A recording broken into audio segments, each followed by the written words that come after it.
With meditation from our sister, Mama and Donnie. She always has a inspiring word to give us, Mama and Donnie.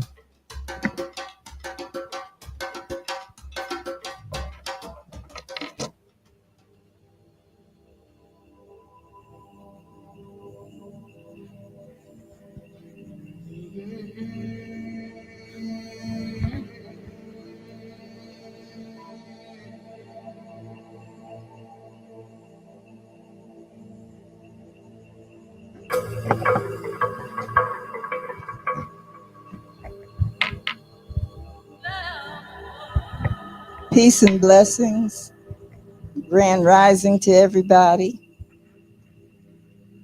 Uh, I would like to start the evening off with leading you all in meditation.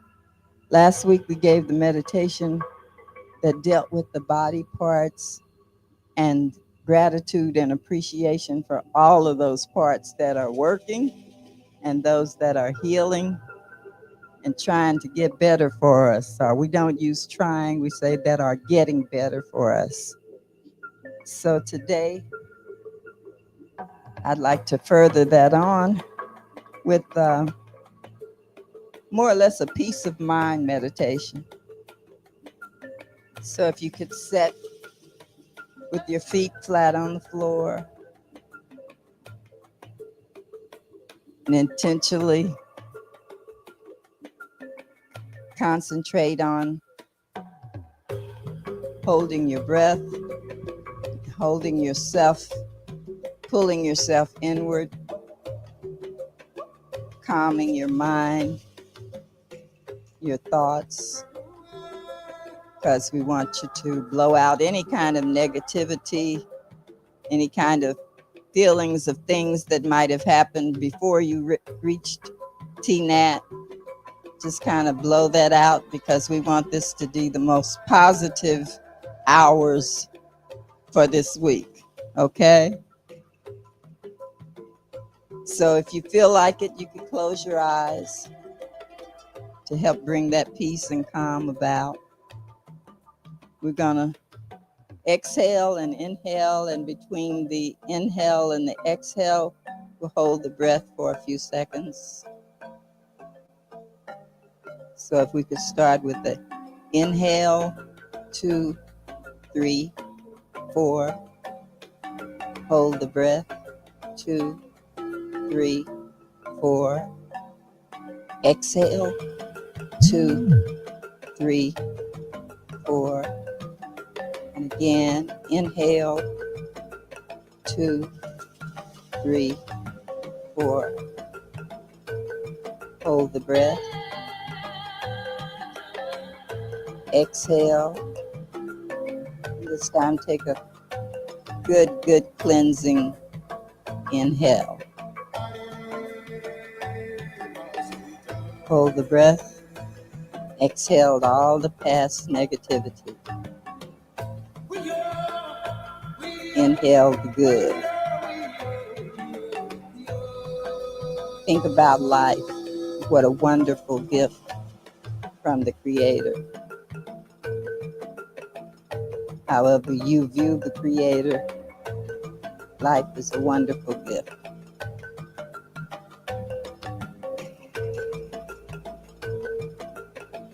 Imagining the beginning and the end of this gift, because the end is just a continuation. It's all a part of life. So inhale peace.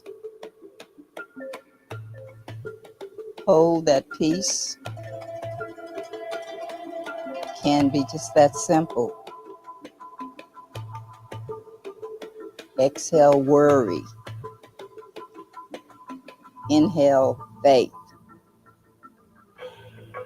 That could be all you have to do. Exhale confusion. Inhale order.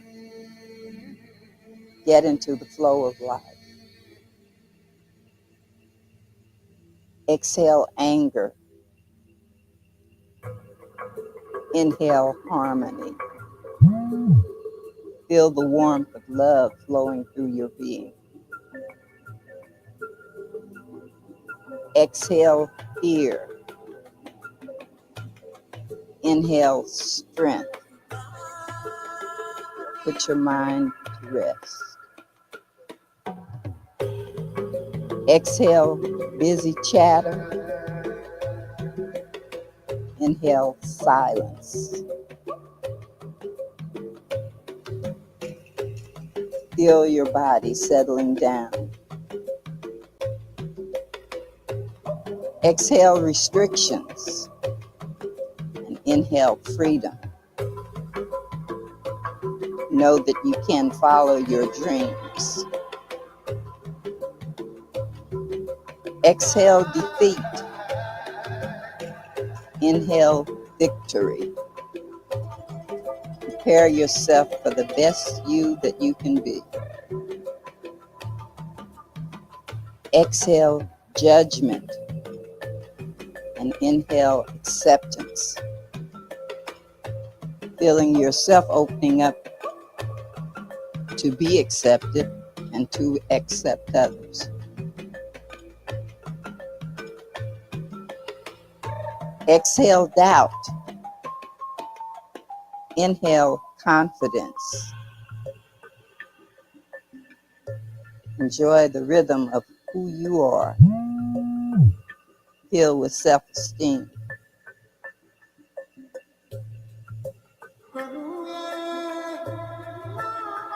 Inhale, exhale, the breath of grace. And breath is the gift of grace. Breath is our gift from the Creator that has allowed us to be and allow us to continue. Breathe the gift of grace. As long as we have it, we have the opportunity to keep on going, to go again. Accept the gift of breath as the gift of life and sit in that peace and calm and joy, relaxation. Just sit in it for a moment, inhaling and exhaling, inhaling and exhaling, and bringing yourself back to the awareness of what is in this present time today. And know that we're going to have an enjoyable experience today here at TNAD, one filled with love and acceptance and joy. Relax and bring yourself back. Open your eyes when you feel like it. Wiggle your toes and your fingers. Say Ashe, Ashe, Ashe.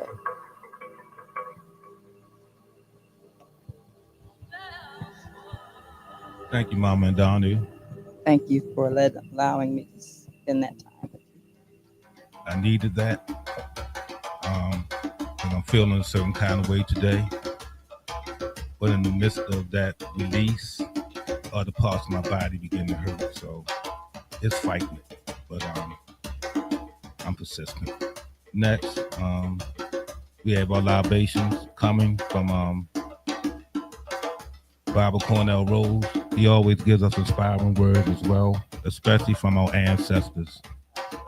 And I'll share the Bible Rose. Abarigani, everybody. Ujambo. Amani na mapenzi. Peace and love. The ritual of libation reflects the belief that ancestors maintain a spiritual connection with the living and can influence their lives. As our ancestor Maya Angelou has said, the greatest gifts are the blessings of the past. So let us thank those who came before us. Now, when you hear me say Ashe, which is a Yoruba word meaning it is done or so be it, you simply respond with Ashe. We now pour not to a we now pour not to a pacifist Dr. Martin Luther King Jr., but a radical king who famously said capitalism does not permit an even flow of economic resources. With this system, a small, privileged few are rich beyond conscience, and almost all others are doomed to be poor at some level. That's the way the system works. And since we know that the system will not change the rules, we are going to have to change the system. We're saying that something is wrong with capitalism. We're saying that something is wrong with capitalism. There must be a better distribution of wealth, and maybe America must move toward a democratic socialism. This speech was given to his staff in 1966. We ask this ancestor to be with us, to renew us for our struggles ahead. Ashe. We now pour to the inimitable, influential Professor John Henry Clarke, who asserted nothing in Africa had any European influence before 332 BC. If you have 10,000 years behind you before you even saw a European, then who gave you the idea that he moved from the Ice Age, came all the way into Africa, and built a great civilization and then disappeared when he had not built a shoe for himself or a house with a window? Don't be so hard, Dr. Clarke. so we ask this ancestor to be with us, to bless us, and to renew us for our struggles ahead. Ashe. We now pour and thank the great psychologist, Dr. Amos Wilson. Not only did he chronicle the vast history of violence that was pervasive in American culture, but he also demonstrated how black on black violence and black male criminality in the United States was a politically and economically engineered process designed to maintain the subservience and relative powerlessness of black people and black communities worldwide. So we ask this ancestor to be with us, to bless us, and to renew us for our struggles ahead. Ashe, Ashe. Ashe, Ashe. Ashe. Ashe-yo. Ashe-yo.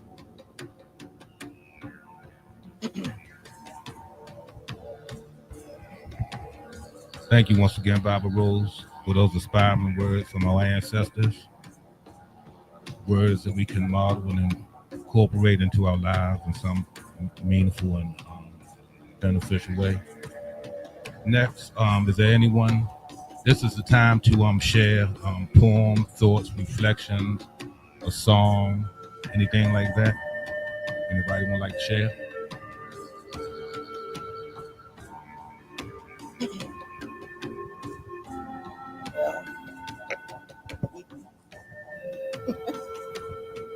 You can go ahead, Mama and Donald, then we go to Baba Rose. Okay. Brother, so. We don't want the time to be spent empty. So, on my mind, of course, this week has been the devastations and calamities all around. All the floods in Texas and so many things that are happening that it's so hard to understand why, especially to understand why so many calamities happen to what appears to be good people, innocent people, while evil wickedness just continues to soar and fly all about us. So I would like to just kind of, song that has been on my mind has been I Believe by Sweet Honey in the Rock. I don't know how my mother walked her troubles down. I don't know how my father stood his grounds. I don't know how my people survived slavery. I am here still standing, so I believe. I don't know why the rivers overflow their banks. I don't know why the snow falls and covers the ground. I don't know how the hurricane sweeps through the land every now and then. But standing in a rainstorm, I believe. I don't know why the angels woke me up this morning soon. I don't know why the blood still flows through my veins. I don't know how I rate to run another day, but I am here still running, so I believe. I don't know why the angels woke me up this morning soon. I don't know why the blood still runs through my veins.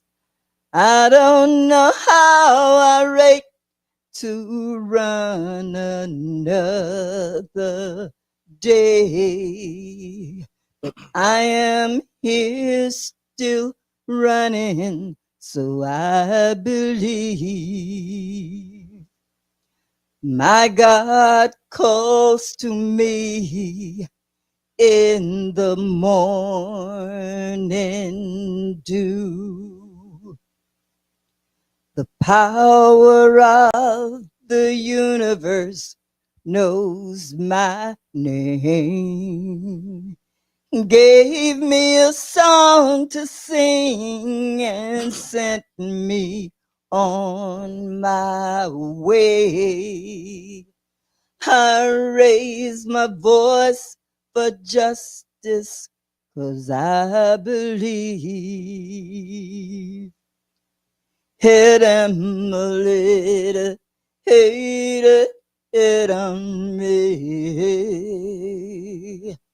Hit 'em a little, hate it on me. Hey, hey, hey, hey, hit 'em a little, hate it on me. Hit 'em a little, hit on me. I do believe, I do believe, I do believe.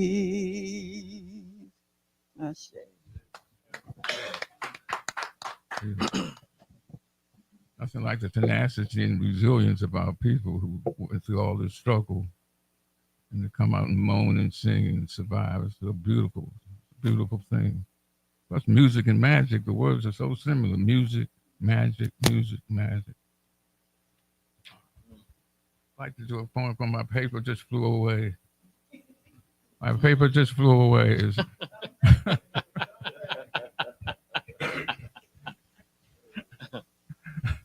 I think many of you can relate to this.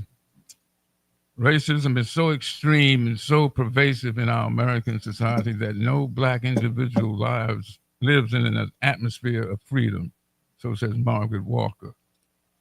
Being comfortable in your own skin. The wonderful thing about traveling to Africa, when you're on the ground, you feel a lot lighter emotionally. Lighter because you're part of the majority. Here in ghetto culture, USA, we are part of a minority. So we always feel questioned about our sense of worth and that we have the right to touch the ground, that we have the right to acknowledge our observations about humanity. In Africa, you're part of the majority, so automatically there's a big lift.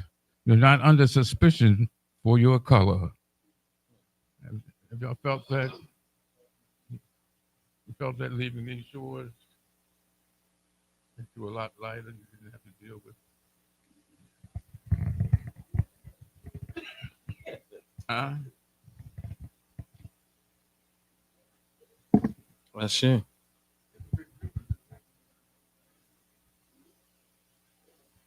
Shay.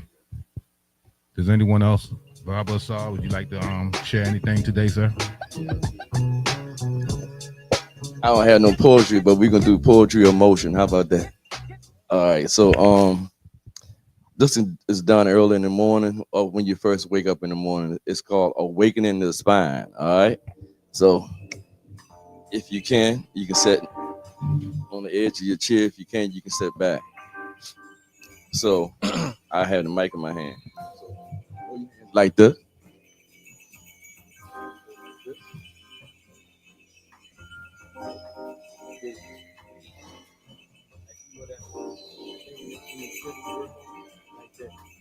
But then you breathe out.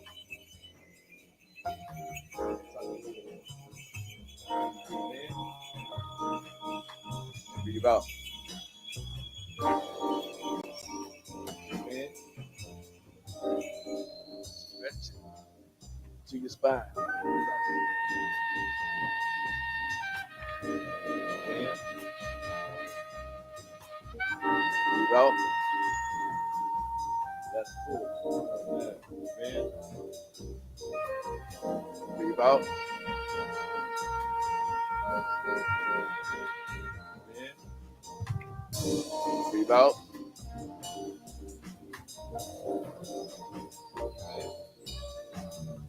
Breathe out.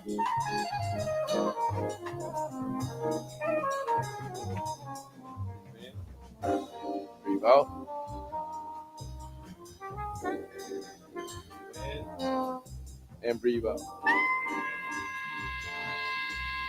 And relax. So the other one, you're still waking to the spine. So you think about your spine. You tilt your head up, your nose up like this, chin is up. And you stretching that spine all the way down. See? Here. And then when you get here, you put your chin to your chest, bring it back up, and roll it in. Breathe out. Breathe in, chin to chest, bring it up, roll it up. Breathe out. Breathe in. Let the head unroll. Let it come back. Breathe in. Breathe out. Breathe in.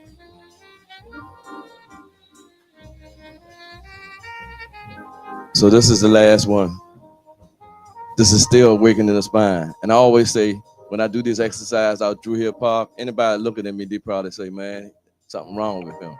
But this is called, if you can get on the edge of the chair, this is for your coccyx, your bone. And you like you riding a horse. Like that, tap it, easy. Come on, Camille, you can do it. So look, hold the reins, hold them, like that, hold them up. Yeah, tap, come on. I know. All right, come on, tap it. It's just awakening the body in a sense, right? Tapping that coccyx against that tailbone. The tailbone gets the chin. All right, ride your horse. All right, and relax. Let me ride that. And then that's it. Ashe. Ashe. Shay, thank you, Barbara. And another thing I want to say is that East and Western sizes are different than what we used to. So they're a little different, but they do work. What's the cock? We gotta talk on the mics, family. The coccyx is your down there where your tailbone is. Come in like a little hot down the bottom part of your spine. Then your spine come down like that, and it come like a little hot at the bottom of it. That's your coccyx. So we used to have tails. I don't know. That's a tale I don't know.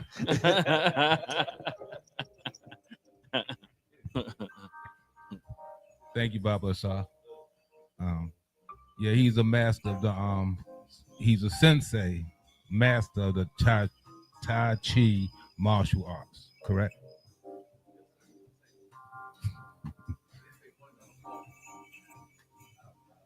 Sensei? Okay. Yes, sir. Thank you. Brother, you had something?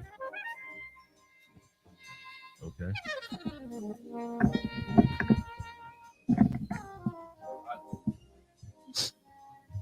Good morning, everybody. Good afternoon, I mean. I'd like to share a drum call / song.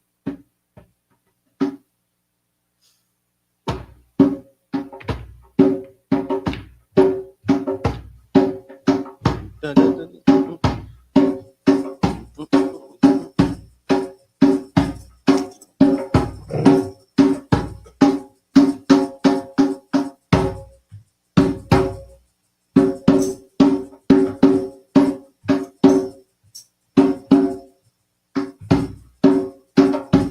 Either you're in or out, have to know what you're all about. Be bold and strong. Tell yourself you're not doing wrong. Either you're in or out, have to know what you're all about. Be bold and strong. Tell yourself you're not doing wrong. When you're in, you got to face it. Make your mind up, set and face it, because warriors don't cry. Lots of folks will hate you, and not because they want to. Sometimes they don't even know why. So don't watch the crowd.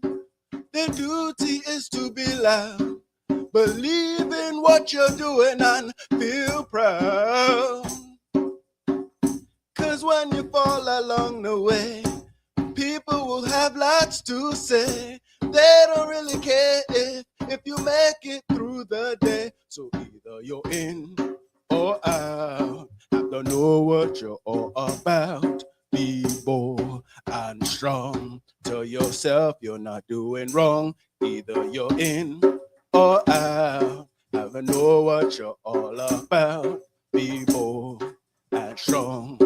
Tell yourself you're not doing wrong. When you're in, you have to face it. Take your mind up, sit and face it, because warriors don't cry. Lots of folks will hate you, and not because they want to. Sometimes they don't even know why. Don't watch the crowd. Their duty is to be loud. Believe in what you're doing and feel proud. 'Cause when you fall along the way, people will have lots to say. They don't really care if you make it through the day.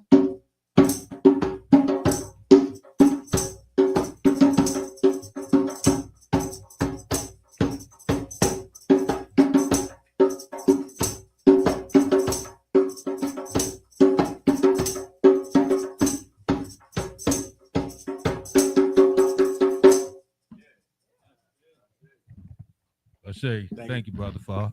Thank you very much. Now, next, we're going to turn the over to Brother Dr. Dennis Asar Winkler, who's going to give us a message for today. A continuation of Myth Part 3. Dr. Asar. Thank you.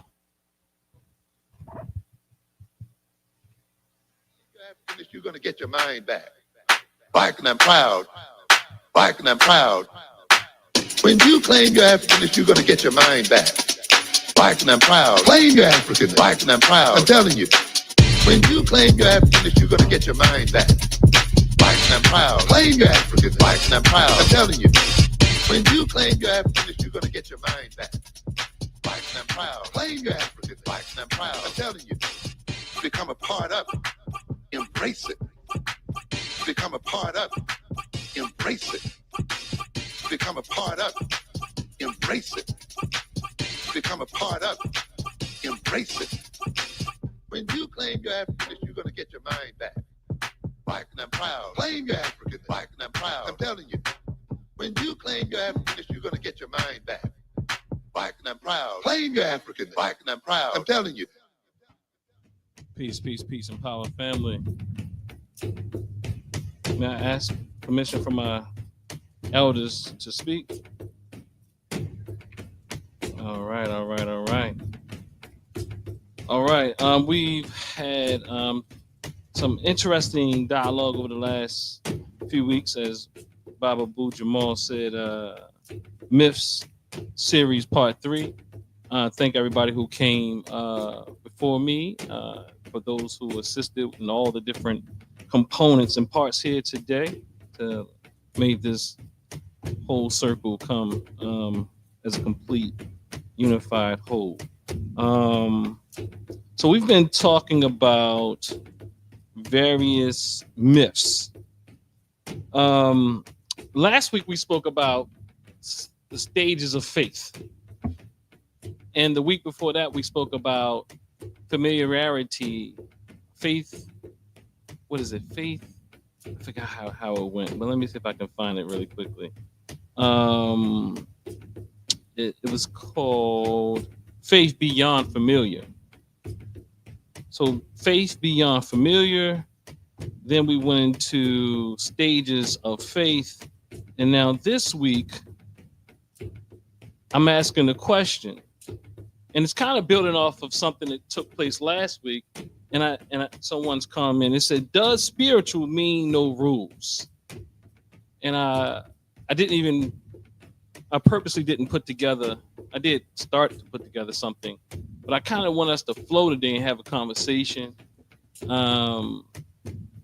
about that, because I know I often hear that, but I wanted to throw the question out here. Does spiritual mean no faith? I mean, no rules. Everybody want to correct me. Old house correct. Does spiritual mean no rules? Thank y'all. And there was something else that came up that I also want to kind of throw in there as a subtitle. I think everybody needs something. So yeah, let's go. Baba looked like he pulled quick on the mic, the quickest mic in the East. No, because when that came to mind, when you said, do spiritual have no rules? So Spirituality have no rules. Now, right. I guess it's cool now how you look at spirituality, or what you call, what is spirituality. Now, to me, spirituality is like the way. Yeah, it has to have rules. You know, if you can call yourself spiritual, because spirituality to me is understanding nature, and nature has rules. You see what I'm saying? So that's what I'm saying. So nature has rules. It had to have rules. So there's like you're saying something more closer to what some people will call the universal rules type of thing. Yes, yeah. Okay. Or even like I say, the all, or even the way. The all or the way. Yes. Thank you, Baba. Baba Fur. Brother Fur, I saw you was the second quickest draw on the East Coast. When I typically hear people say that they're not religious, they're spiritual, that I if you look a little deeper, well, at least in my experience, they make up their own rules on what they. Okay, so for instance, structured religion is sometimes stringent on like what the expectation is, right? And then some people will defer from that and say, well, I'm spiritual, so now I don't have to go by that structure. But then they have their own rules based on their own norms and expectations for their situation. And it has a lack of accountability sometimes, but and that's just in what I've observed. Okay. Yeah. I would say I would say that yes, spirituality does have rules. Mm-hmm. Everything has rules. Even in chaos, there's a certain degree of order in it, and from chaos comes unity and order. So yes, spirituality has rules. Being a deviant has rules. Everything has a set of What has rules. rules? You say Being a deviant? deviant, being Okay. what people consider negative or not positive, even that concept has rules. Mm. Wow. You know, when you say that, I'm not going to go in too deep, but yeah. I mean, let me just say I agree.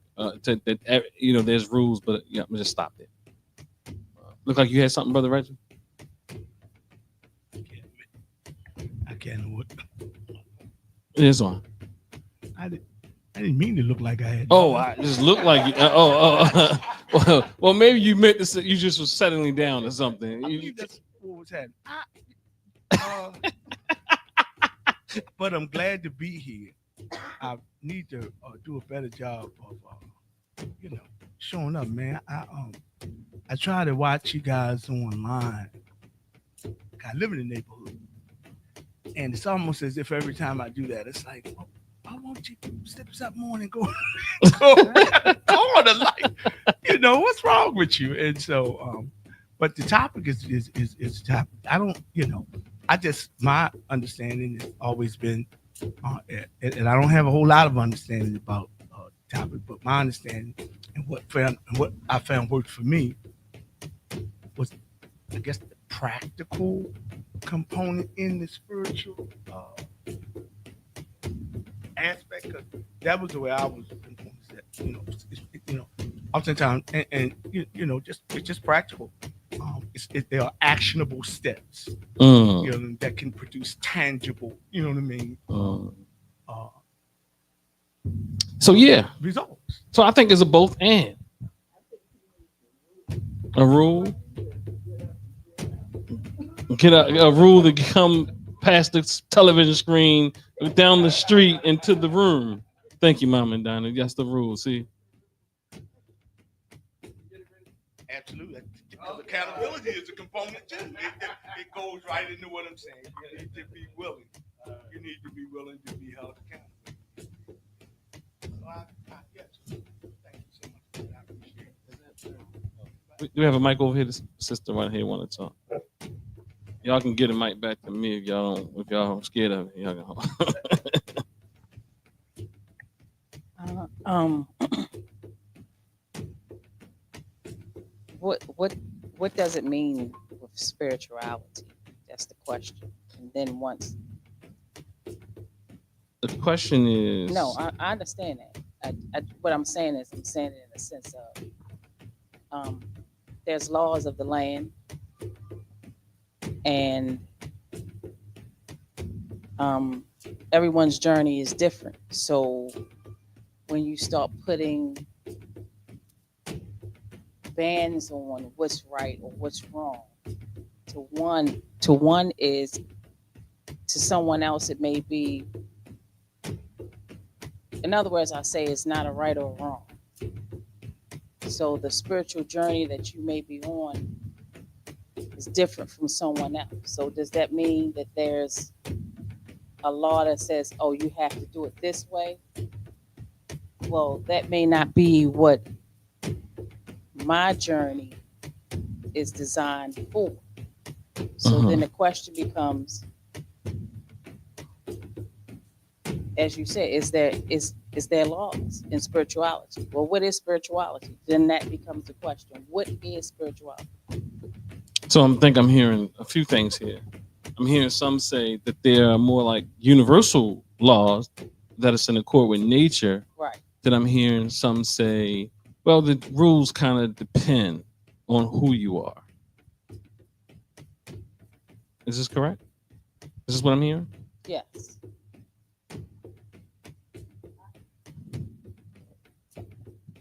I guess the way I'm thinking right now is, how does the spirituality encompass everything that you're doing? Because if I'm doing anything and I say I don't have no rule about how I'm doing it or what I'm doing, I think I'm a little crazy. Because I might be doing just anything. So I would feel like I would have to have some rules on just about everything that I do. Regardless if it's, just my day-to-day goings and comings, or if it's something that I'm entitling, this is my spirituality for the day, or this is my spiritual journey for the day. But I think you have to have some kind of rules within yourself, or you start to lose yourself. If you feel like you can just do any and every old thing, any and every old time you feel like it. Yeah, I get that. Seems like when you go into the making of a drum like this, in Africa, a lot of the people placate the spirit of the tree before they make the drum. They're thanking the tree for giving itself to the drummer. So some people might look at that and say, "Oh, he's crazy." They worship trees. They worship trees, and they're not worshiping trees. They feel an interconnectedness with life. So they're thanking the tree for helping it. I'm thinking about last week, and when we were reading at one of the ways that people go about us.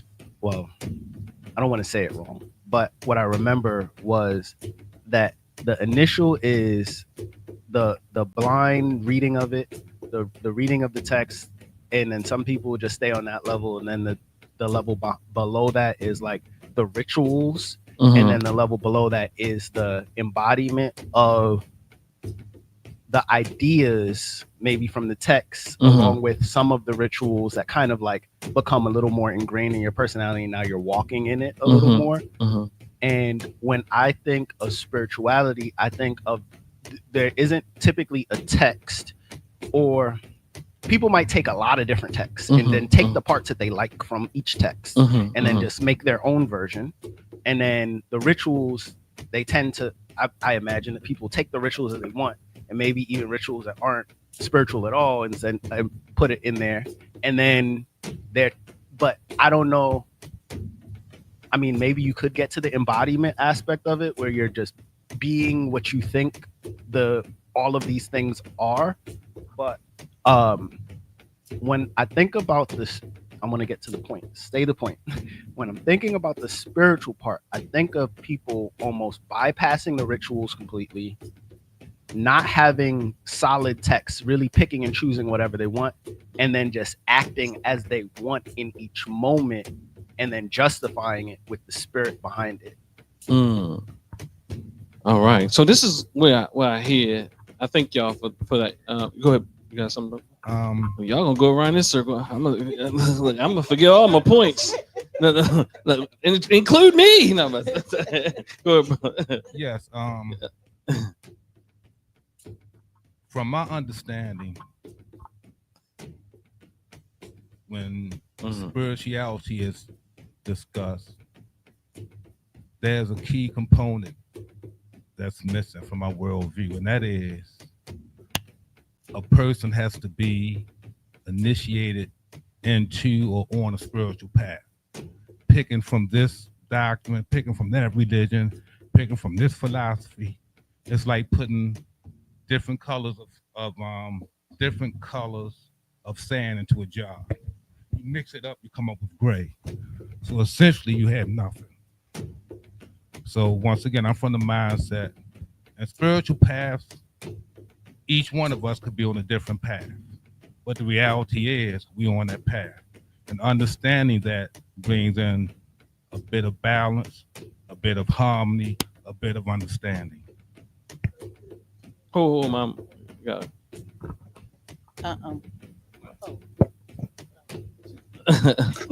Now I said if everybody has to be put on initiated first, who initiated that first person?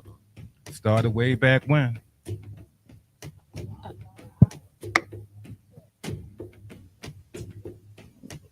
She said, "What if you're not on an island if the person is all on the island by themselves, they can't be spiritual.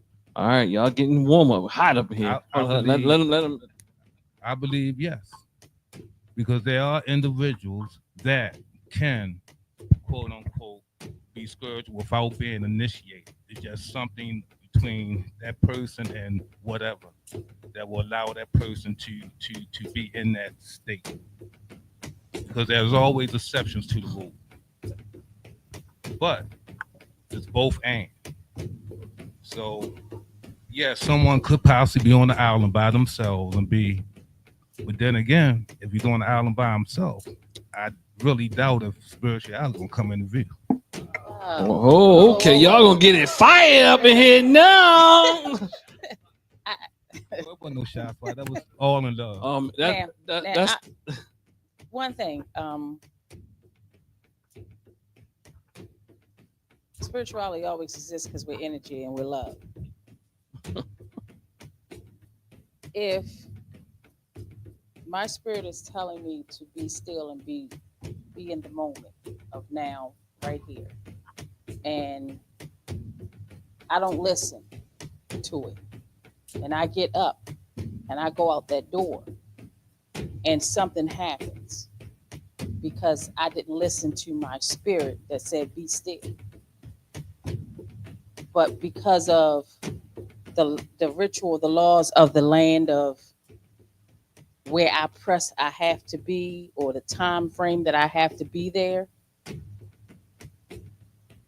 will cause me to go out that door and something happen. So that's why it's not a right or wrong answer, so to speak. It's what's not a right or wrong answer?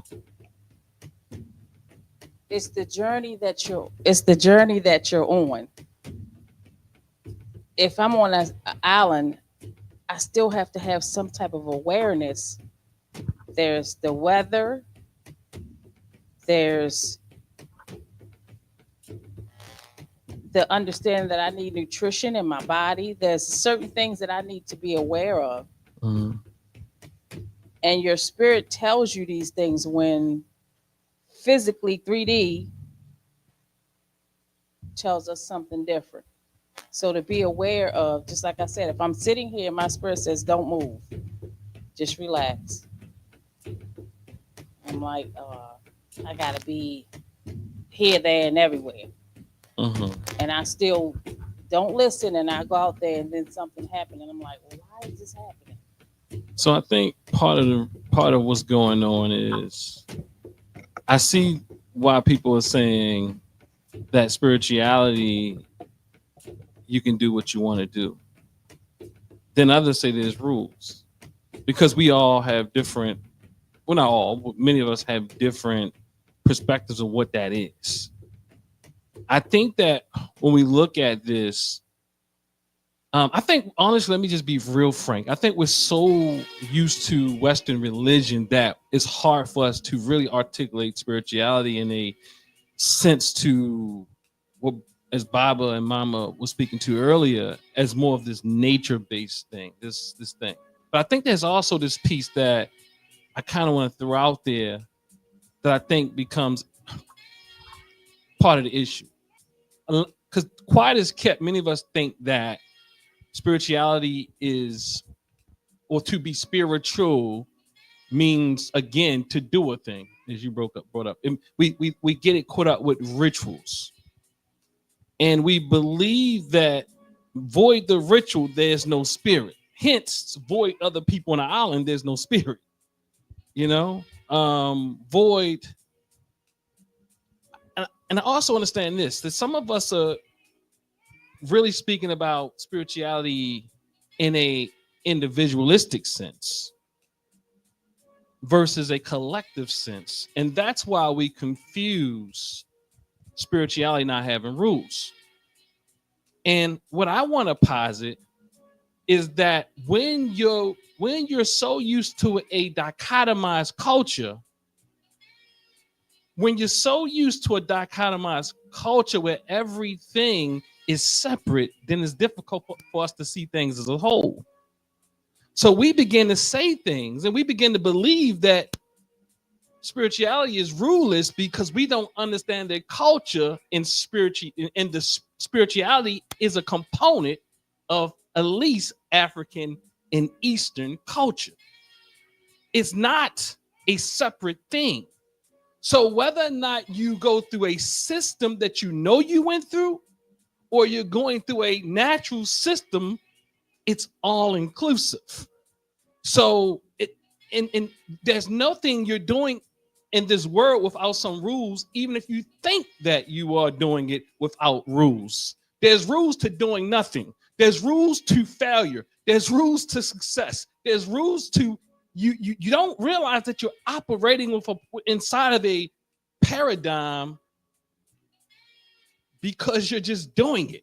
We all operate daily in rules, and we want things to be different, but we don't change the rules. So that's again, that goes back to several weeks ago when I talk about first order change versus second order change. If you want something differently, you have to change the rules. And first you have to identify what are the rules that are taking place that have you continuously in this space to get the same results that you continue to get. But Brother Carlos. You kind of touched on exactly what I was going to say. Like the spirit, I think I said it last week. Like people gotta kind of understand, like the spirit is not confined; it's everywhere. It's everything. So people take for granted when someone says, they're spiritual, they're not following rules and everything, because the universe has rules. Like rivers rise because of of things, and trees grow. I mean, all that is a rule-based thing. So when people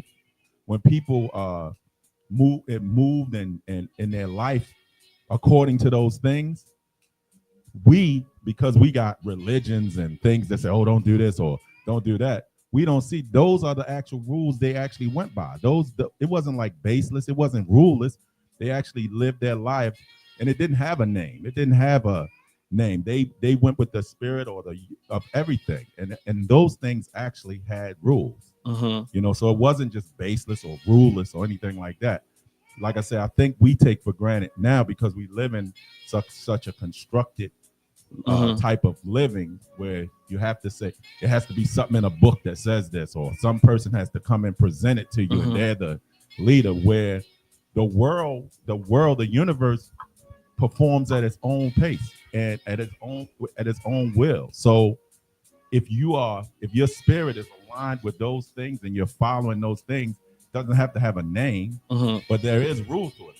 It's rules to that, and that's those people who way back in ancient times, they didn't give it a name. They just followed things. They followed the lunar cycle. They followed, what I'm saying?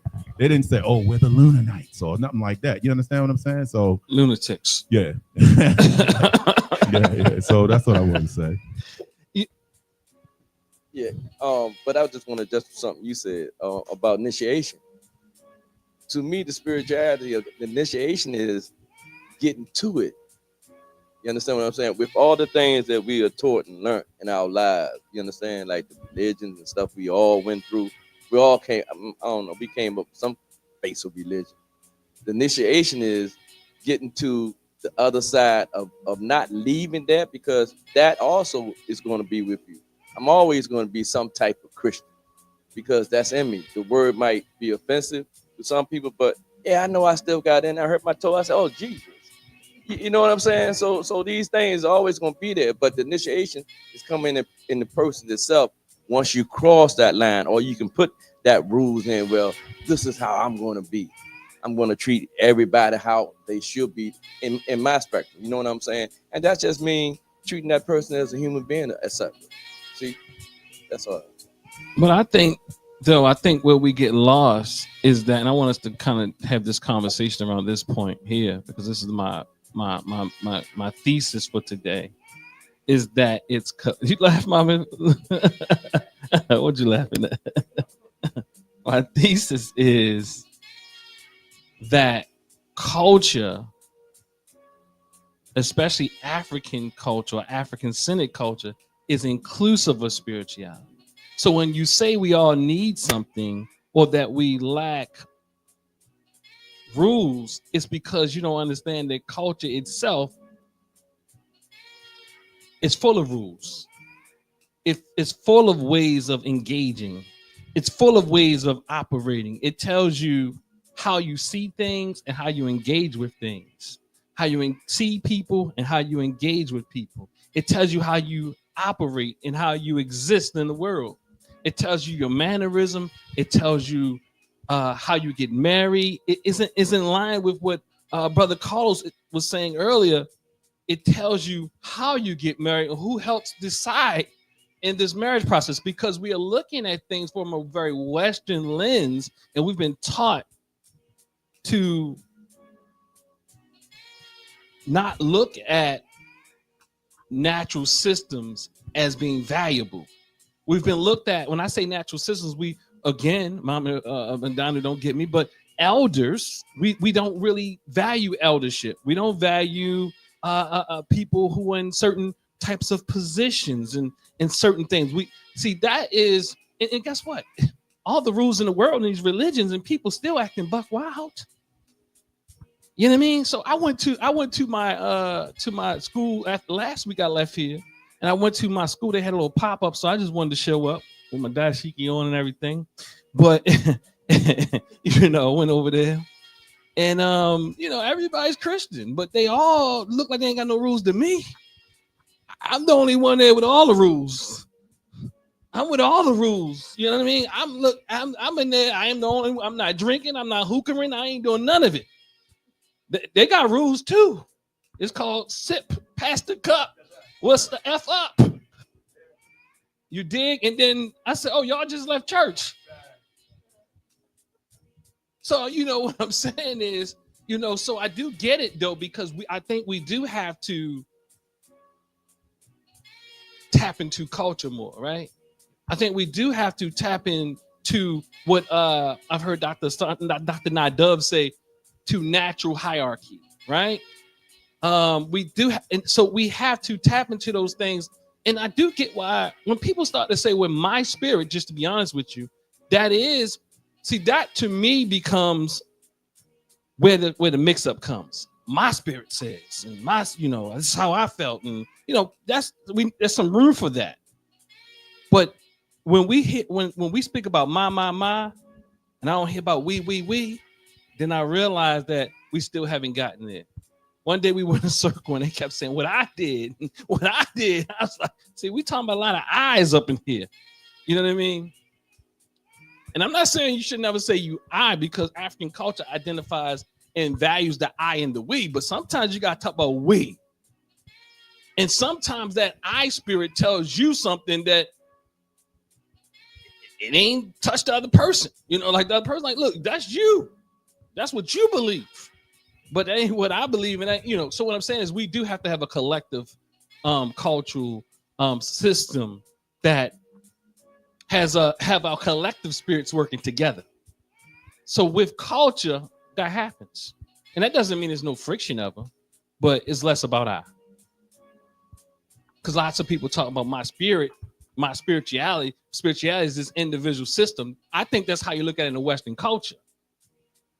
It's my system. No, you look, that's called, you don't want to be a part of something greater.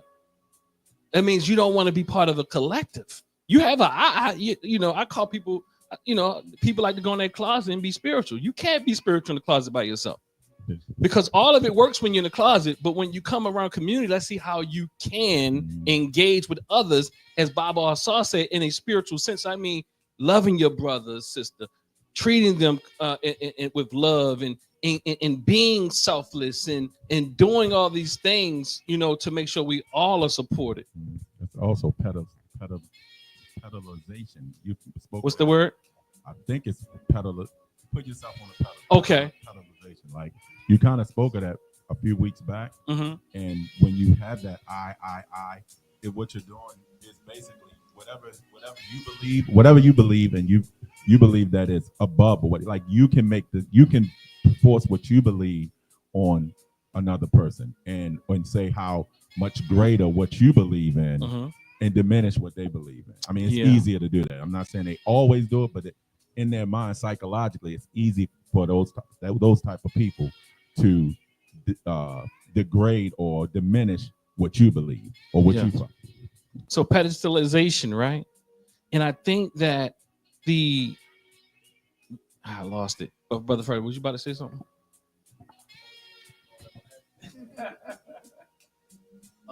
What you mentioned a while ago, a second ago, where you said being in the closet, that to me resembles what you mentioned a week ago, where that might be the ritual, but then the embodiment is being able to be in love or show the love or embody the love and walk around with it on a daily basis and be able to hold that.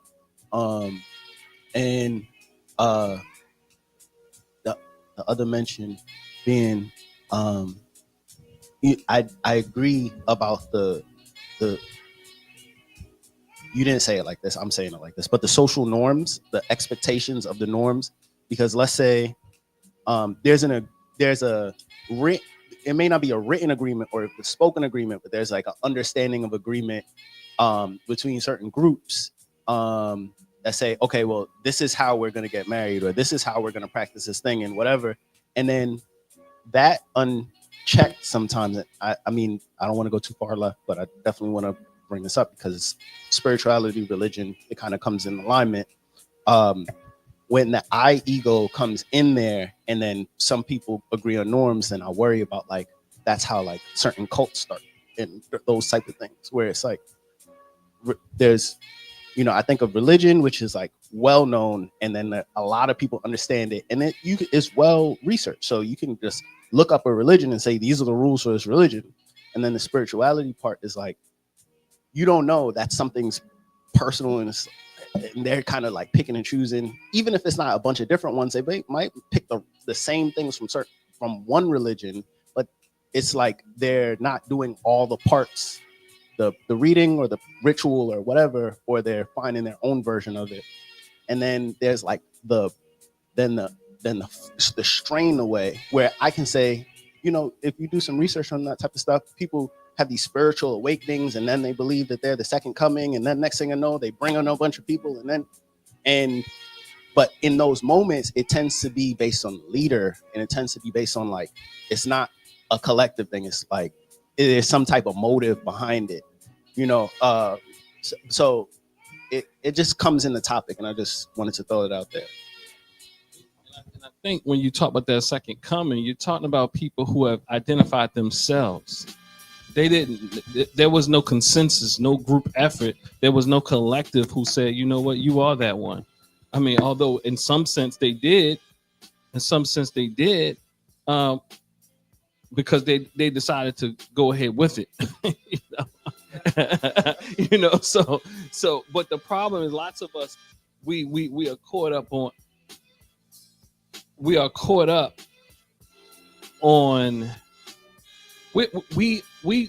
punch drunk by ritual,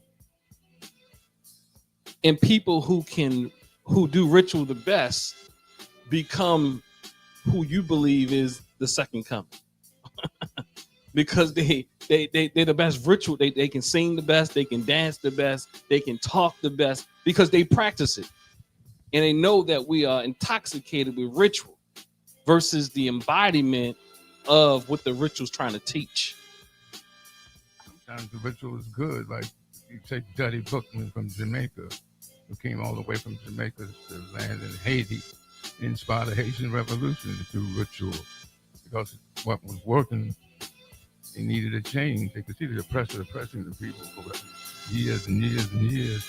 So Duddy said, throw away the God of the white man and start worshiping our God from Africa. Yes, so I would say, Baba, the ritual itself, that was more than the ritual, though. That person and those people had to embody it to take it to another level. Because some people ritualize and you see something go down, they gone. Yeah, but it's still inspired Denmark BC here, it inspired Nat Turner, it inspired Cinco de Mayo in Mexico. Well, you know, Nat Turner was inspired by your favorite religion. My favorite religion? Yes. What's my favorite? Christianity. That's not my favorite. Well, I'm just saying, you know, I'm just saying, They gave us a religion that they degraded. They degraded that religion they gave us. I'm just saying. I'm just saying. My religion. So the ritual itself, like, okay, and I want to be clear that a person can be religious and also spiritual. I'm saying that, but you don't have to be religious. You don't have to be religious to be spiritual. Right. I'm saying the spirituality informs the people that revolted in this country and other countries. That's what I'm saying. I think I'm having a debate with Bob. I don't even know what we're debating about. Hey, Bob, what we debating about? I'm talking about spirituality. I'm saying that the spirituality of the Haitian Revolution inspired our revolts in America. Yeah, I get what you're saying. But it was like you can beat the French, the yeah, Spanish, and the French.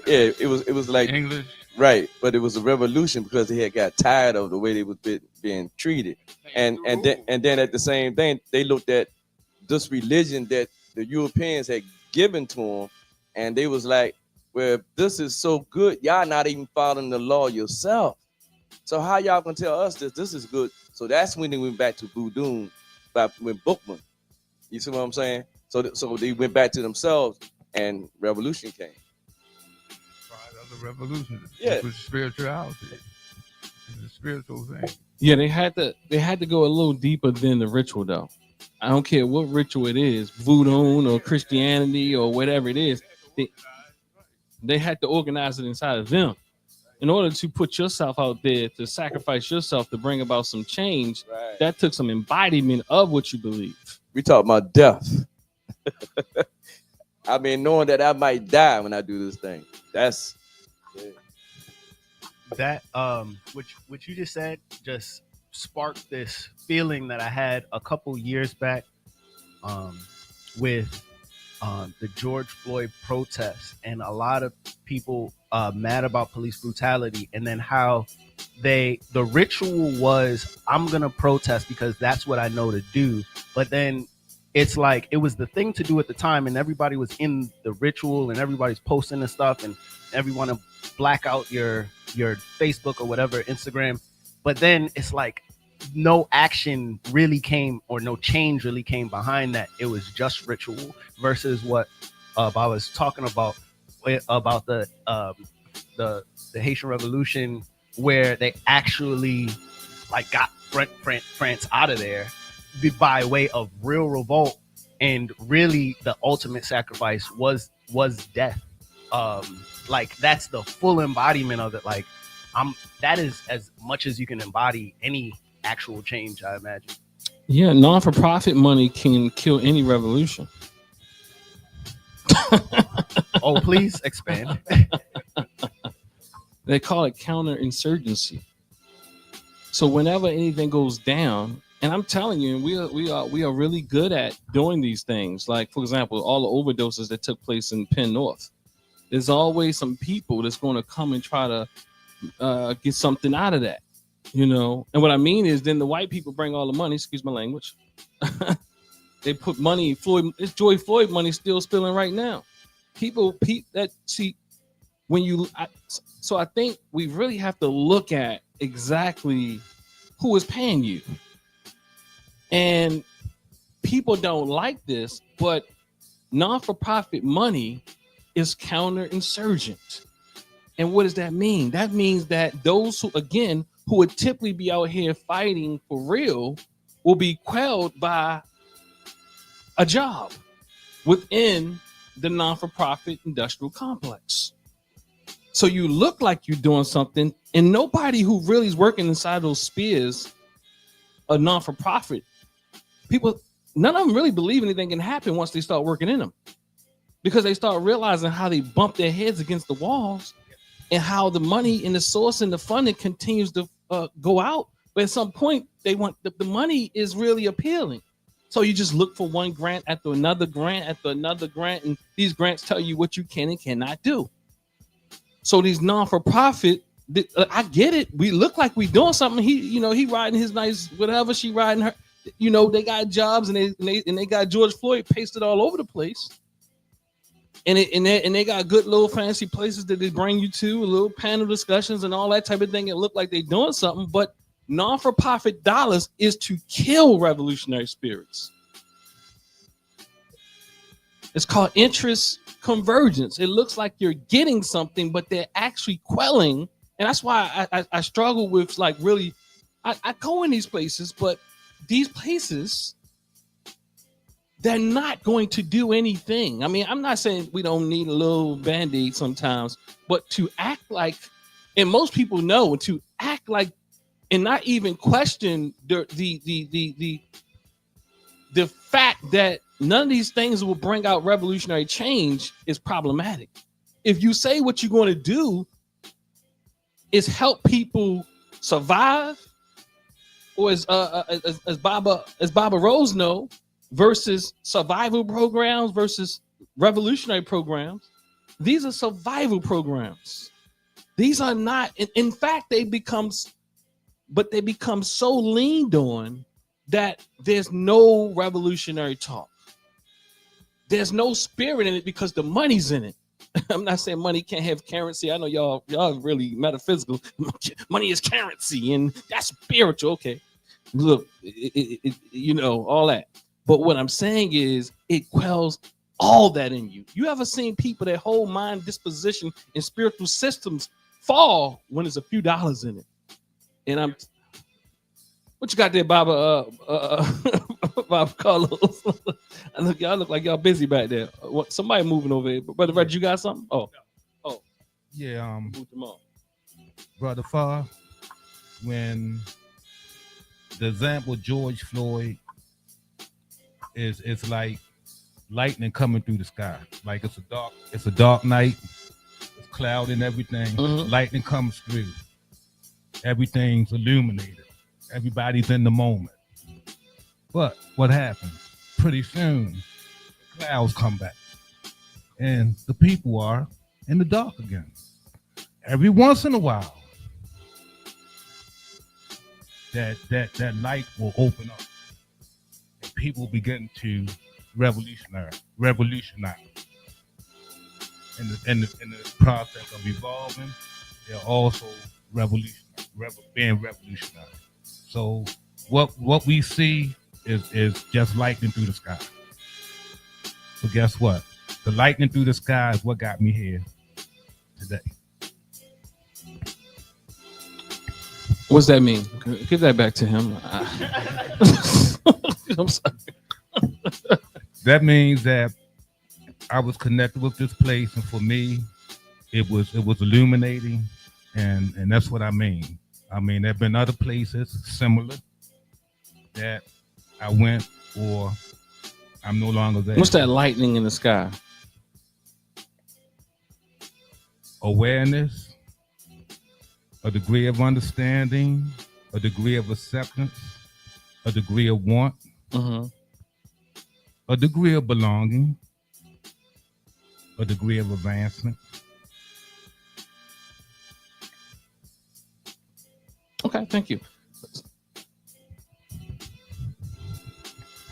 To kind of piggyback off what he was saying, I can kind of relate to that. I was going to make a point earlier. I kind of conversation just got really good, and I thought I'd listen, but I won't go too far back. But years ago, when I struggled, well, I guess I questioned the juxtaposition of religion and spirituality, and I didn't quite understand it. Back then, I felt like I needed to understand. But somebody said something to me. They simplified it for me. Maybe you guys have heard it put this way before too. But what they said to me was this. They said that, look at it like this, Reggie. They said, religion is for people who are trying to keep from going to hell. Spirituality is for people who already been.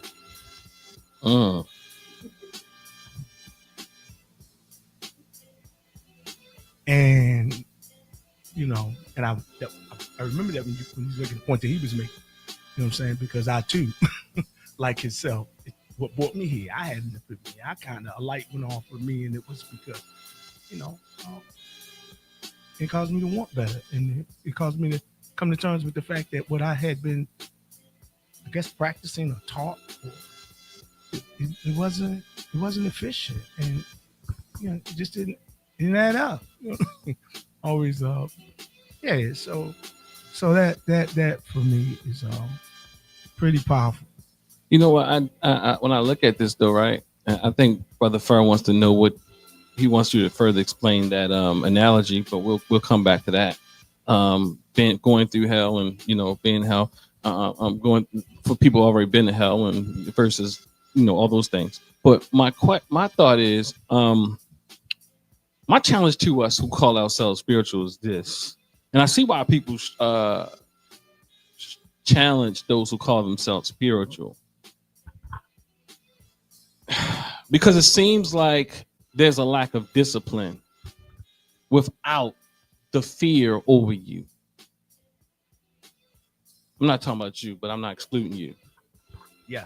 I'm not talking about you, but I'm not excluding anybody. So to me, if we are to say that we are spiritual, that we tap into our inner self enough to be self-driven, self-accountable, collectively accountable.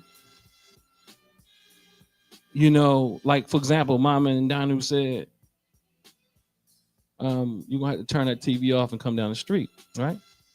So to me though, it's always collective and also individual. But again, I think there's cultural rules and some things are just unacceptable. Like you come in here, look, we holding you accountable. No. But the thing is, there's also, if you're talking about on an individual level, have we reached a point where we can be accountable to ourselves and also the collective?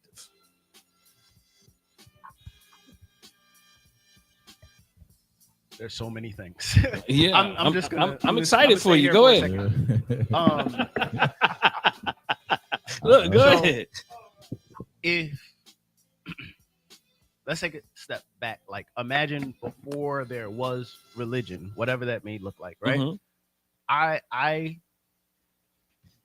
I'm of the belief that I am a spirit having a human experience. This body is a vessel. I am a spirit inside of the body.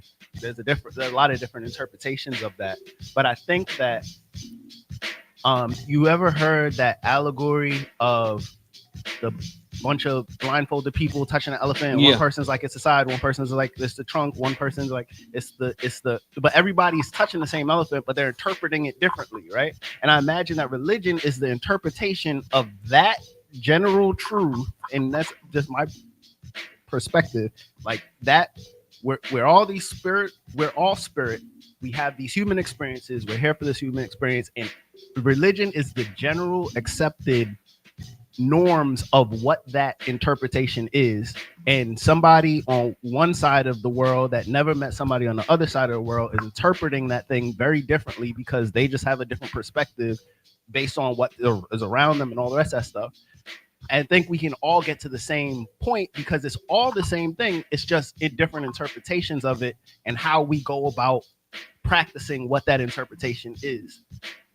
And I think the reason I'm saying that is because I feel like when it comes to religion, there's already so many different ways to separate us, but we need to find common truth that's underneath everything in order to say, all right, we're all this, or this is all. I mean, that's what creates religion also. It's a mass of people that agree to one thing, and then that becomes that. And then a couple of those people are like, I want to practice it like this. And then they do a subset of that exact same religion. Mm-hmm. And then a couple of people, and it's the same thing. And then you got a bunch of different types of churches. Mm-hmm. They're all technically the same type of religion, but they all have different interpretations of the exact same book. Yeah. Or some added or minus some chapters. Exactly. Brother Farr, or I should say to the collective, understanding is key. A religion, since there is a distinct difference between religion and spirituality. As Bible Saw said, you can be spiritual and not religious. You can also be religious and not spiritual. But the elephant in the dark, there are individuals and there are groups of individuals and groupings of individuals that know the whole elephant. So they're able to explain to you why one feels the air and it feels like a fan, while one feels the leg and it feels like a pillow, while one feels the tail and it feels like a rope. You know, so that's what's occurring here. The veils are being or the information is being disseminated for the veils to be dropped. And with the dropping of the veils, you'll begin to understand a little bit more and a little deeper, beyond surface level, the matrix of the elephant. What was our term last week that we were trying to we spent a little time? It was in the book. What was it? I don't have my paper, but what was it? You talking about the rites of passage? Oh no, in here last week. On from the paper. Book. It was from the book. The author. The Baffle of Being. The Baffle of Being. So, Brother Abu, you're right. I think the veil is open. I still think that we have to go back to that. Like you said, that it's people who can tell you that the tail is like a rope. It's still that those people still don't know all. You understand what I'm saying? So what I'm saying, what I want to get at is that I keep going back to the Western way of thinking, what we've been taught, and it's not our fault. We've just been drilled in our psyche. But the spirit lives on. The spirit is everlasting. It lives on. It's all around. And religion constrains you to not actually living. Like it's based on what's going on after you die. A lot of them, like not all of them, but a lot of them are based on your life, at what you're gonna get after you pass. If there was no hell, if it was no Hades, any of these other things, would you be a good person? I think that's what spirituality is kind of rooted in. Living, understanding how the universe works, how the world works, how the being works, how your neighbor works, how the community works, and how you can do that, how you can work together, work within yourself to make living better, being a human better. Other things constrain you to they scare you into doing the things, which doesn't make you a righteous person. It just makes you a person that's afraid. You understand what I'm saying? So when we think in those terms, like I think we still have to understand that. I hate to keep going back to it, but like I think spirituality is all. It's if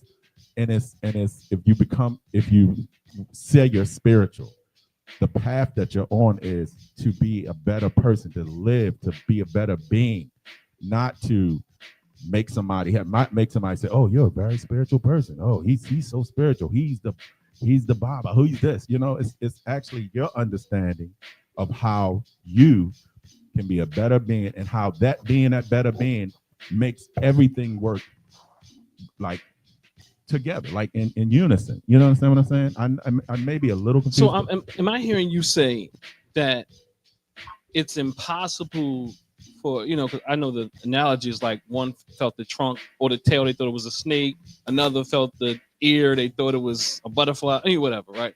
So, and you're saying that there's no groups of people that know all of this thing. I'm saying that someone will challenge that, period. So because you say you know it, does that really mean anything? No, I mean, I agree with you. You know what I'm saying? Does that really mean it? I see your hand coming.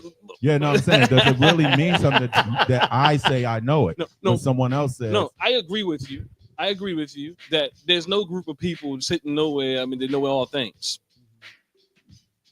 Sorry, if I look, you're gonna have to prove that to me. That becomes more of a religious ideology. Nothing wrong with religious ideologies, because as again, I go back to Dr. Clark and Dr. Clark says, and Dr. Ben who speak about, and others, who speak about religion being the edification of one's culture. And culture is to help you survive, it's to help you thrive, it's help you to engage, it helps you and your people. Mama.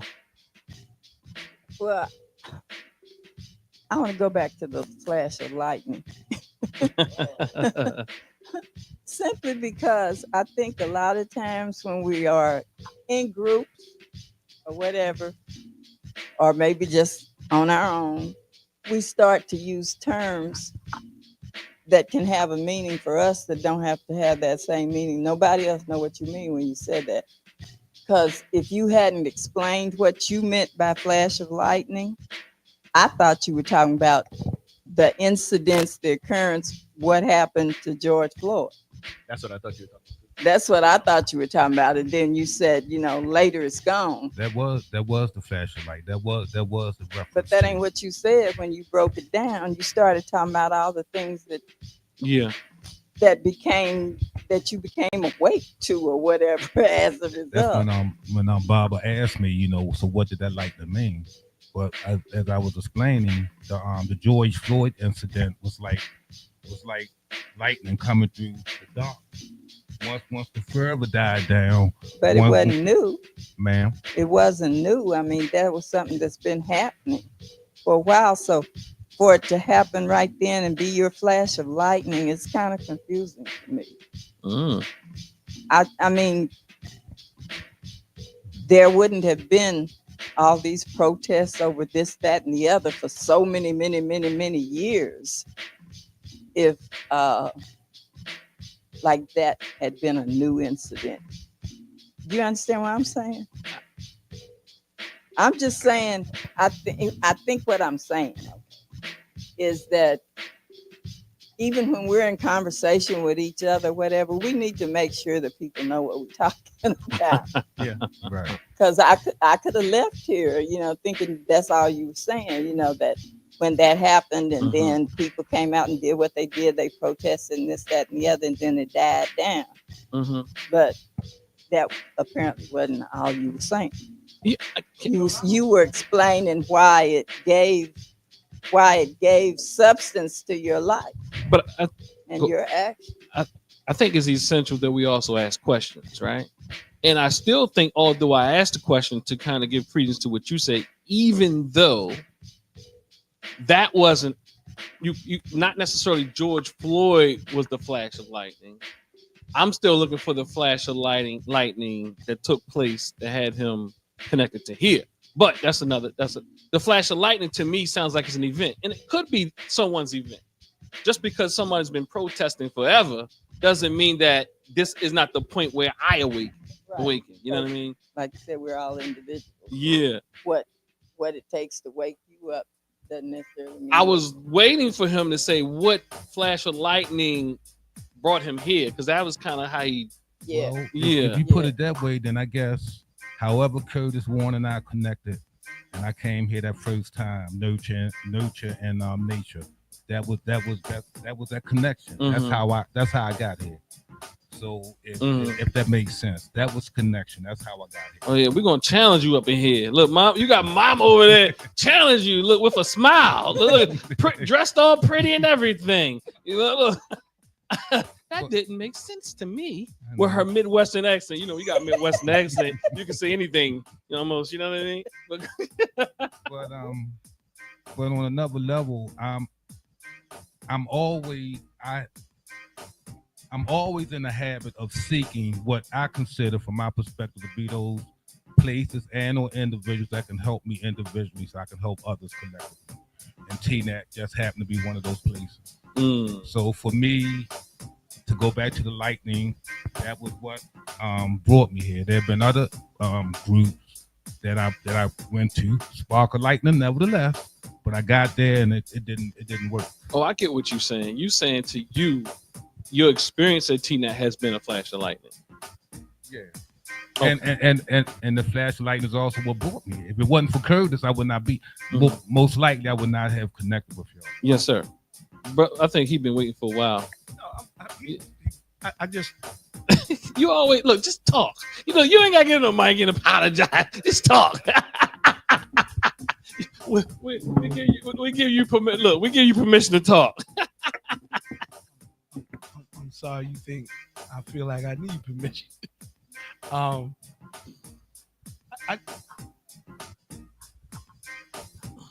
I just agree. You know, I agree with what he's saying. I understood what he meant.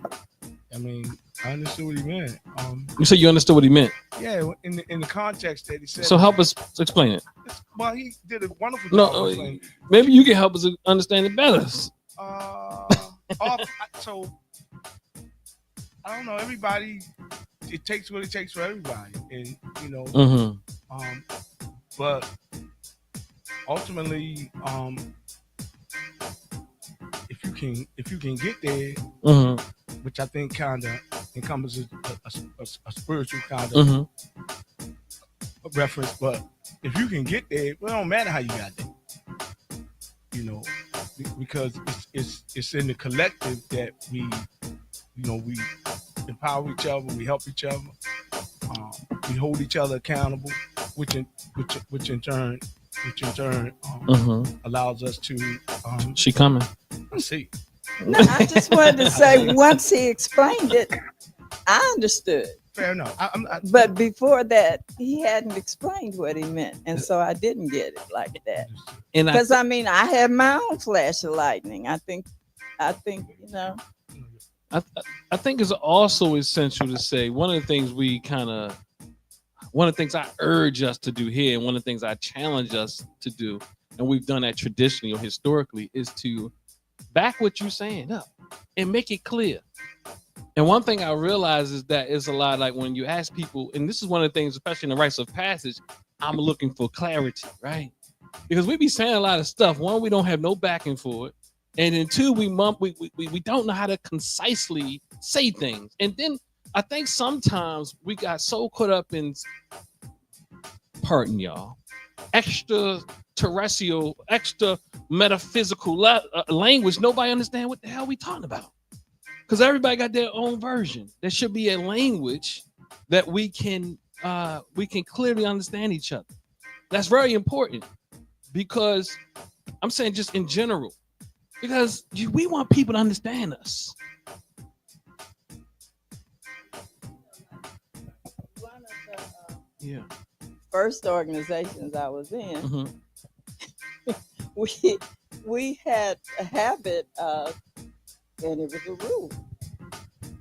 We had to take angle position and say, within a conversation, we would have to say, appreciating what's been said, and if I understand correctly, then you could go on. Right. Okay, we're gonna move on. Oh, you got something to say that too? Look, you know you philosophical too now. Hold on, go ahead, drop it. Hey, you. Hold on, how you coming here? You don't even know what's going on. Listen, if you knew my story, you would have some sympathy. I've been riding on a church van for 2.5 hours. We got plenty of sympathy. We've been talking about that. And I'm like, there's got to be a lesson in this. But what I want to ask you is this: they're different temperaments. You're very logical, right? No, I'm all. Okay. All right. So what's the difference of people understanding people that are very etheric in contrast to those that are very logical and of a sound mind? Is it that you have to be able to explain your ethericism? Yeah. Okay. Because other than that, nobody understands what you're saying. I mean, we can sit around and act like we understand what's going on, but we don't. That's the logic part. The ethereal part, you can be etheric and logical. You know, but break your etherealisms down, because other than that, they only serving you and perhaps your ego to sound good, but it ain't touching nobody else or changing nobody else. So the thing is, if you talking all by yourself, or we might as well be speaking in tongues up in this joint. Because in order for something to change you have to understand it. And half the time we in church, or any other place, we're talking a bunch of stuff, and I ask people, what did this person just say? Nobody knows what this person just said. Nobody. We are entertained and not educated. So the logical piece is spiritual. That is also the piece right there. That's the lesson right there. Because there's nothing void of spirit. God or creator, or whatever you want to call it, has created all these things. Other than that, you talking about ritual. You're getting caught up in ritual and thinking there's some special power to the ritual, and it ain't changing nobody. And then all I'm saying is I want to do what this person did. My father said, he said he couldn't catch the Holy Ghost and he felt less than. I couldn't talk this talk, so I felt less than. I don't understand what he's saying, so I must be stupid. Oh, I don't understand the doctor's handwriting, so I don't understand. I must be stupid. No, make it plain for people. Well, that's what religion is. And that's spiritual, by the way. Make it plain for people.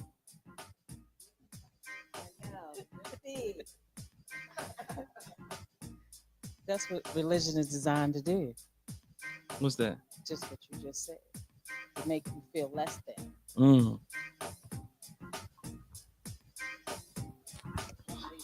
We got some challenges going on up I here. would say this, in many of the sacred books, it says get understanding. Mm-hmm. I think when we're not getting it, we're probably just engrossed by the personality that might be in front of us, no matter what philosophical or religious view that is, as opposed to looking at the principles of the dynamic text. We're internalizing them. Or right. Yeah, that's what we talked about, that third level earlier.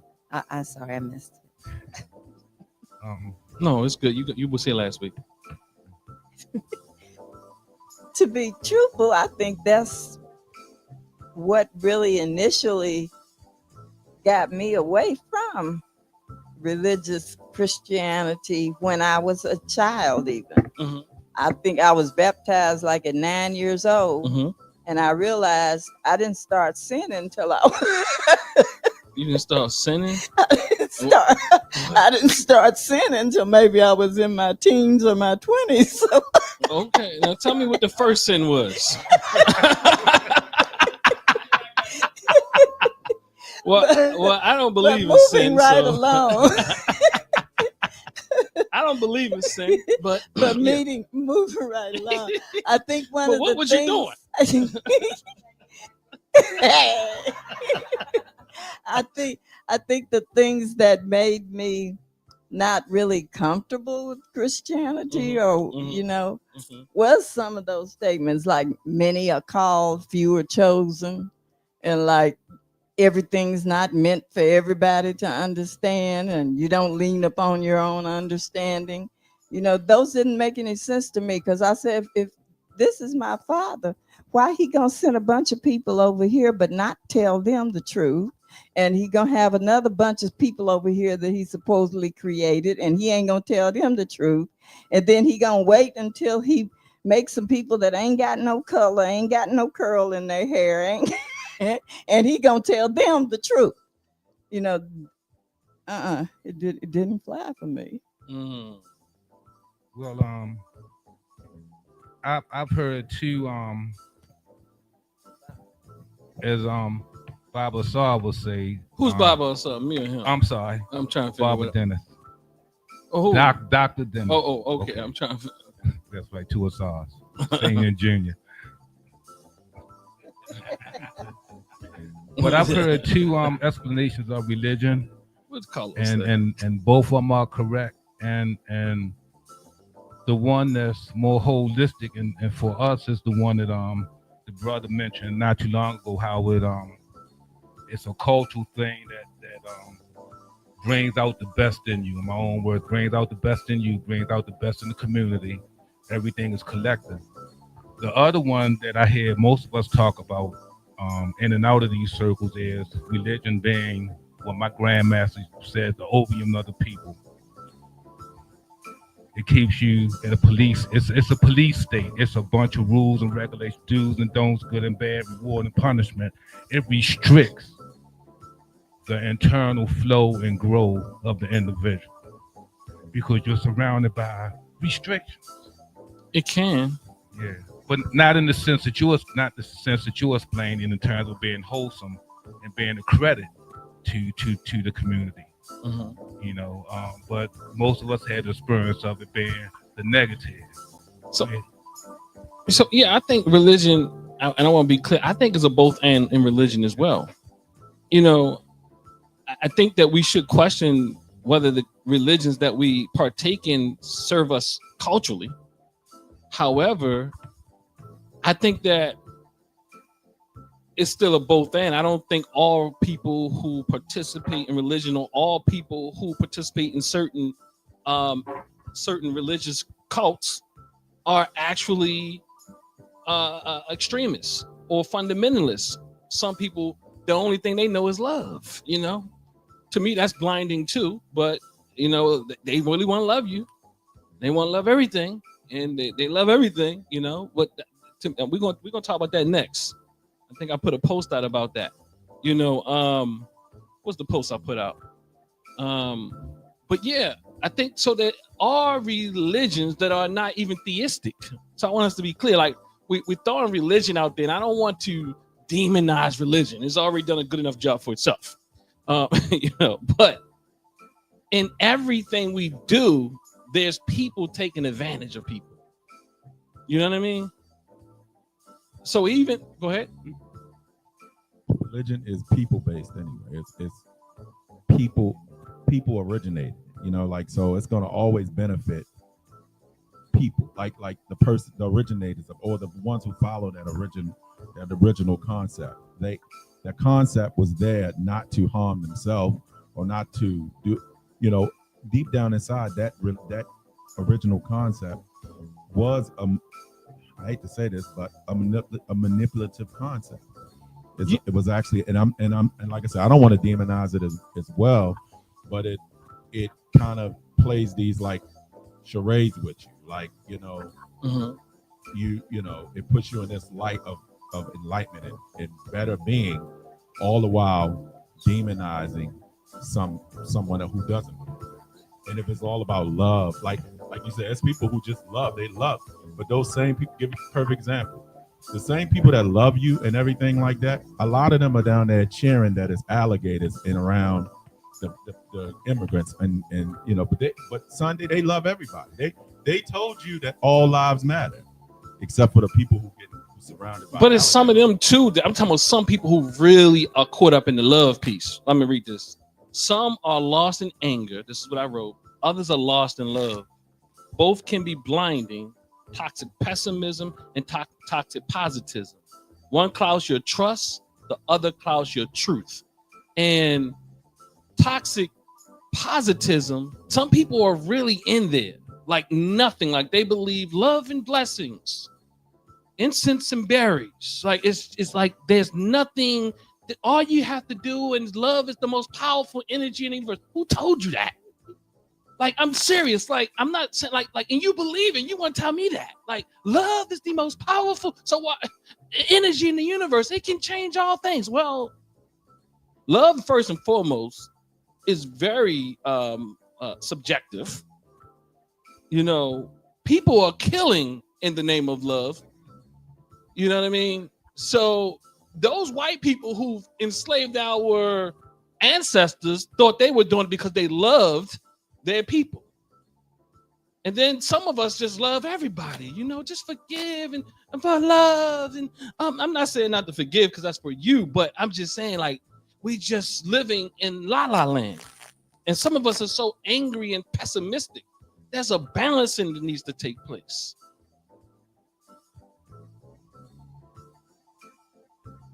I was going to say something, but I can't recall what it was. But this idea of just going back to religion and spirituality, just to kind of, again, mama and Donnie, my thesis, the whole piece I wanted us to kind of walk away here, and then we'll close on out, is that I argue against anyone who says that spirituality wholly or holistically doesn't require rules. And I'm not just speaking about rules of practices and all that, because people got all this stuff they call spirituality, which it's called ritual. I don't look. You do one set of rituals. This person does this ritual. We doing all types of fake rituals, by the way. We doing things we don't even know what we doing. We ain't grow up in this stuff. We mixing stuff. I mean, it's cool if it worked for you. I'm just saying, it's like none of. But at the end of the day, culturally, your rules of engagement come through your culture. And if your culture is spiritual at the core, meaning from my standpoint, I'm going deeper than this idea of your connection with the creator. No, your connection with your brother and sister. That's what I'm calling spiritual. Because everybody don't believe in the creator. But we know that we know us. And what does the Bible say? How do you love me and how do you love me and you don't love your own brother? Something like that. Yes. You gotta grab the mic. But say it again. How do you love a God that you cannot see when your brother is before you that you can see and you don't love? Because you said something else that kind of let me stop. Because you can go find something else to kind of debunk that in the Bible as well. But that right there, I agree with that. Yeah. Can I bring back something that Baba Azar had mentioned last week, which just talking about that 3-part framework, the written, ritual, embodiment. Like that a lot of the written might have been allegory in order to teach a deeper lesson or to be able to express a natural truth. And then it was written in a way to it be palatable and understanding. So it's funny that we mentioned like the ethereal kind of conversation and like these colloquialisms, as well as like I like to say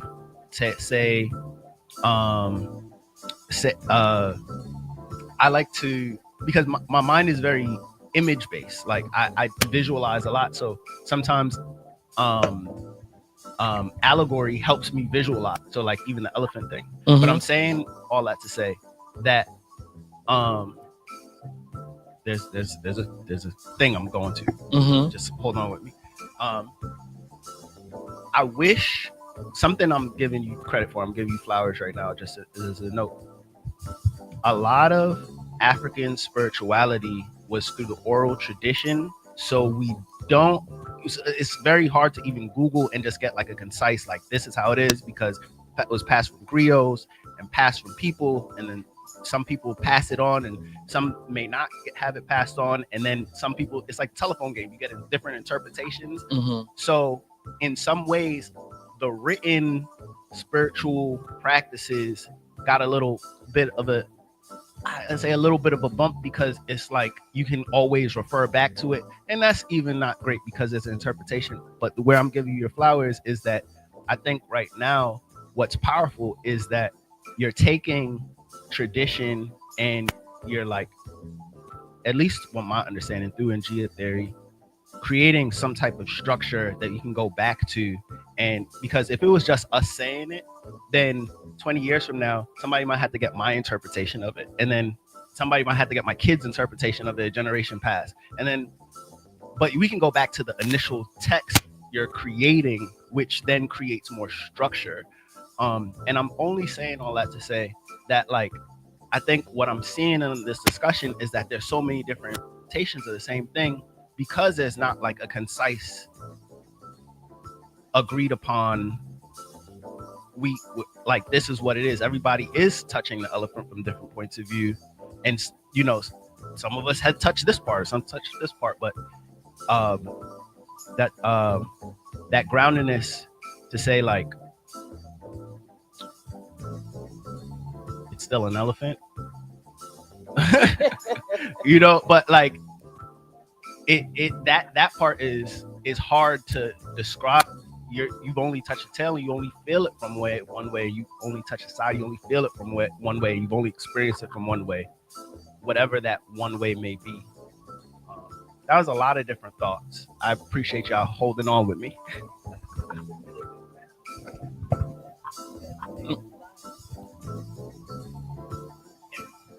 Say it again one more time for the mic. I said, to me, the groundedness would not would be that you finally took the blinders off. Now I know you was coming for Boo Jamal earlier, so now I want to ask you, what do you mean? Based upon what he said, what did you say? You said when you finally found out it was an elephant. Yeah, like everybody's touching the elephant from different parts Right. and interpreting it. But that's why I really like what you were saying, that you said regardless of the what you choose it and you be by it, because like what that pulled me to understand is that you can get to whatever destination of spirituality is from different understandings. Like it's no more or less of an elephant depending on if it's a tusk or if it's a tail, but it's like, but it's not a snake and it's not a butterfly. Exactly. But like when you found that out was because when you first started talking about it, I think you said all the people had blinders. Mm-hmm. So Yes, they didn't exactly. know what they were touching. So that's what I meant when I said Mm. you took the blinders. And that's why I was initially saying it's all spiritual, but the interpretation then becomes like, oh, well, this is more real than this. And it's like, is this more real than that? I don't necessarily know, but that's why I also don't want to misinterpret what you were trying to say. Yeah, I'm gonna respond. You were saying, if you find a religion, if it's Christianity, if it's Islam, whatever it is, if you own it and say, well, I'm going to just practice this, one, at least you get the discipline, at least you get all the things. And some people need religion because they don't have discipline, they don't have structure, so they have to, they don't even know where to start. That's where I'm arguing. My argument is that we think we need something called religion. We it's the edification of someone's culture. We need culture.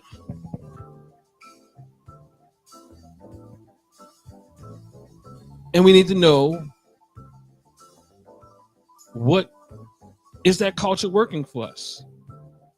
And again, going back to what Brother Carlos pulled in, I think is we'll never know everything. Is the baffle of the being. It's these religions and some spiritual systems, those things have a Venn diagram. They kind of conflate and cross over too. That becomes the illusion or the delusion that we know something that we don't know. And this way is right. And the ignorance is that mine is right. And the ignorance is that we think somehow that ancient is better than present.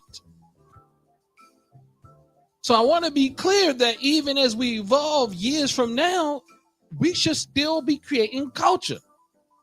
And Gia should be evolved into not about what he said, but fundamentally understanding the things from a fundamental level. There's some things we just don't know. And I think that is what frees you. The fear has us acting like we know some things, and the delusion. Look, we believe all the time. Look, I can't tell people what they believe, what they don't believe. I just know it's not true. But you can believe what you want to believe. And you do believe what you believe because it's been wired in your brain. I'm talking about whatever it is. I'm just saying your truth ain't no more truth than that. In fact, it's probably all wrong. I'm just going to be honest. But is it working for you? That's my question. If it's not working for you, and it's hodgepodge of mess that I see people calling spirituality, which I hear y'all calling or hear y'all challenging a bit, I understand. Because people will practice everything, but it lacks discipline, and culture requires discipline. Rules, culture has rules. What I am saying that without religion, African culture or Black culture, whatever culture it is that we need, will include that which we know is spiritual. It is not void of spiritual. We don't need any religion. I'll be clear. You can use it, and it perhaps can get you to a place, but you don't need none of that. But you can use it if you want, but there's no special medicine in it. Look, you can throw away the Bible. You can throw away the Quran. You can throw away all what you think is holy, and guess what? Everybody will be okay because we'll figure something else out. I think part of the problem is we are so afraid to move away from it. I'm not saying throw it away or burn it. I'm just saying it's not. It don't have no more power in influence than me or you. Challenge the programming and you create some schnick. You heard that what schnick mean? You create something. I know I have the ability to create. Ain't no holy man in Mecca that's more holy than me. Like most people used to ask me, you say you're spiritual. What do that mean to me? I say to me, it means that I'll allow you to be whatever you want to be without question or judgment to your spirituality or your religion. You see what I'm saying? Steps on my toes. Say it again. I said, you could be what you want to be. I can be what I want to be. Just don't step on my toes. Ashe. Because that becomes the problem. We think we know something and we become so arrogant to believe that we are entitled to step on people's toes. In fact, that we must step on their toes to save them in their heathenism. And you're ignorant. That's what I want to say. You're ignorant and you believe it. I get it. You can believe that. But in this particular circle, in this conversation, I'm just going to say, understand that I give you some grace for your ignorance. Because what you believe is all powerful and you believe you know, you don't know. You feel these things. I'm not saying you don't believe, you don't feel it, you haven't seen the thing. I just know that everybody believes they know something and all of them ain't right.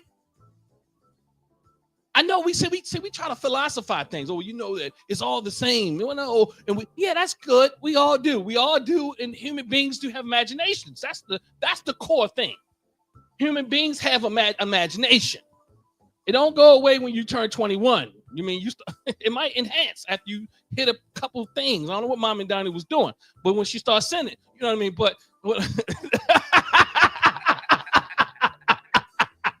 you know, you might enhance it with some shrooms, you know what I mean? But and I don't care what trip you took, it was a trip. It was a journey.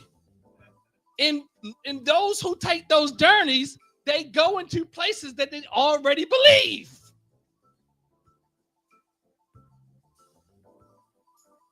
People, oh no. If you believe in the mothership, your journey wasn't be in the mothership. If you believe that Jesus is coming for you, your journey will be Jesus and you saw a halo or something. What I'm saying is, I'm not saying you're wrong, but I am saying what your mind tells you is what you will see. And that is supported. We all believe something besides me, but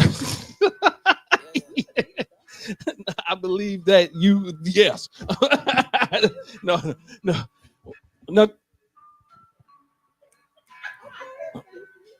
So,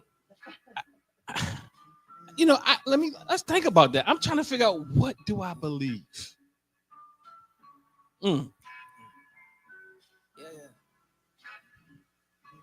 Look, tell me what I believe. Look, my father scared the hell out of me once. Excuse pardon my language. We was in Jamaica. He wanted to start talking this Dr. Ben stuff to me. I'm like, what are you talking about? I'm not even going to tell you what he told me because y'all couldn't handle it, because I couldn't handle it. But I said, Dr. Ben said, man created God. And ain't nothing more than the truth. I told you I choose to believe when I want to believe. I don't know. I mean, I believe that when I go out here, perhaps I'll make it home, but I don't know if that's a fact. I mean, it's kind of hard. I don't know what belief I have. I mean, maybe I have one.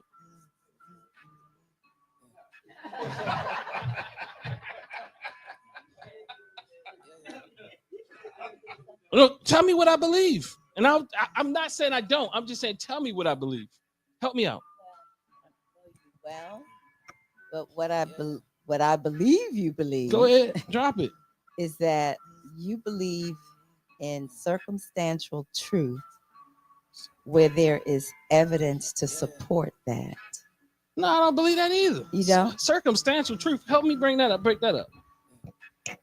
Bring that down to what the lay to people. lowest common denominator. Okay, what you read, what you learn, I don't believe and that. what you can. Wait, man, I didn't finish. You tearing me apart before I finish. All I said is I don't believe I that. don't believe that. Okay, well then I'm wrong. I believe that is what we know at this moment. That has evidence for it. But I don't believe that like science is not something that you believe in either. It's not even scientists. The goal is not to believe in a thing. Can I?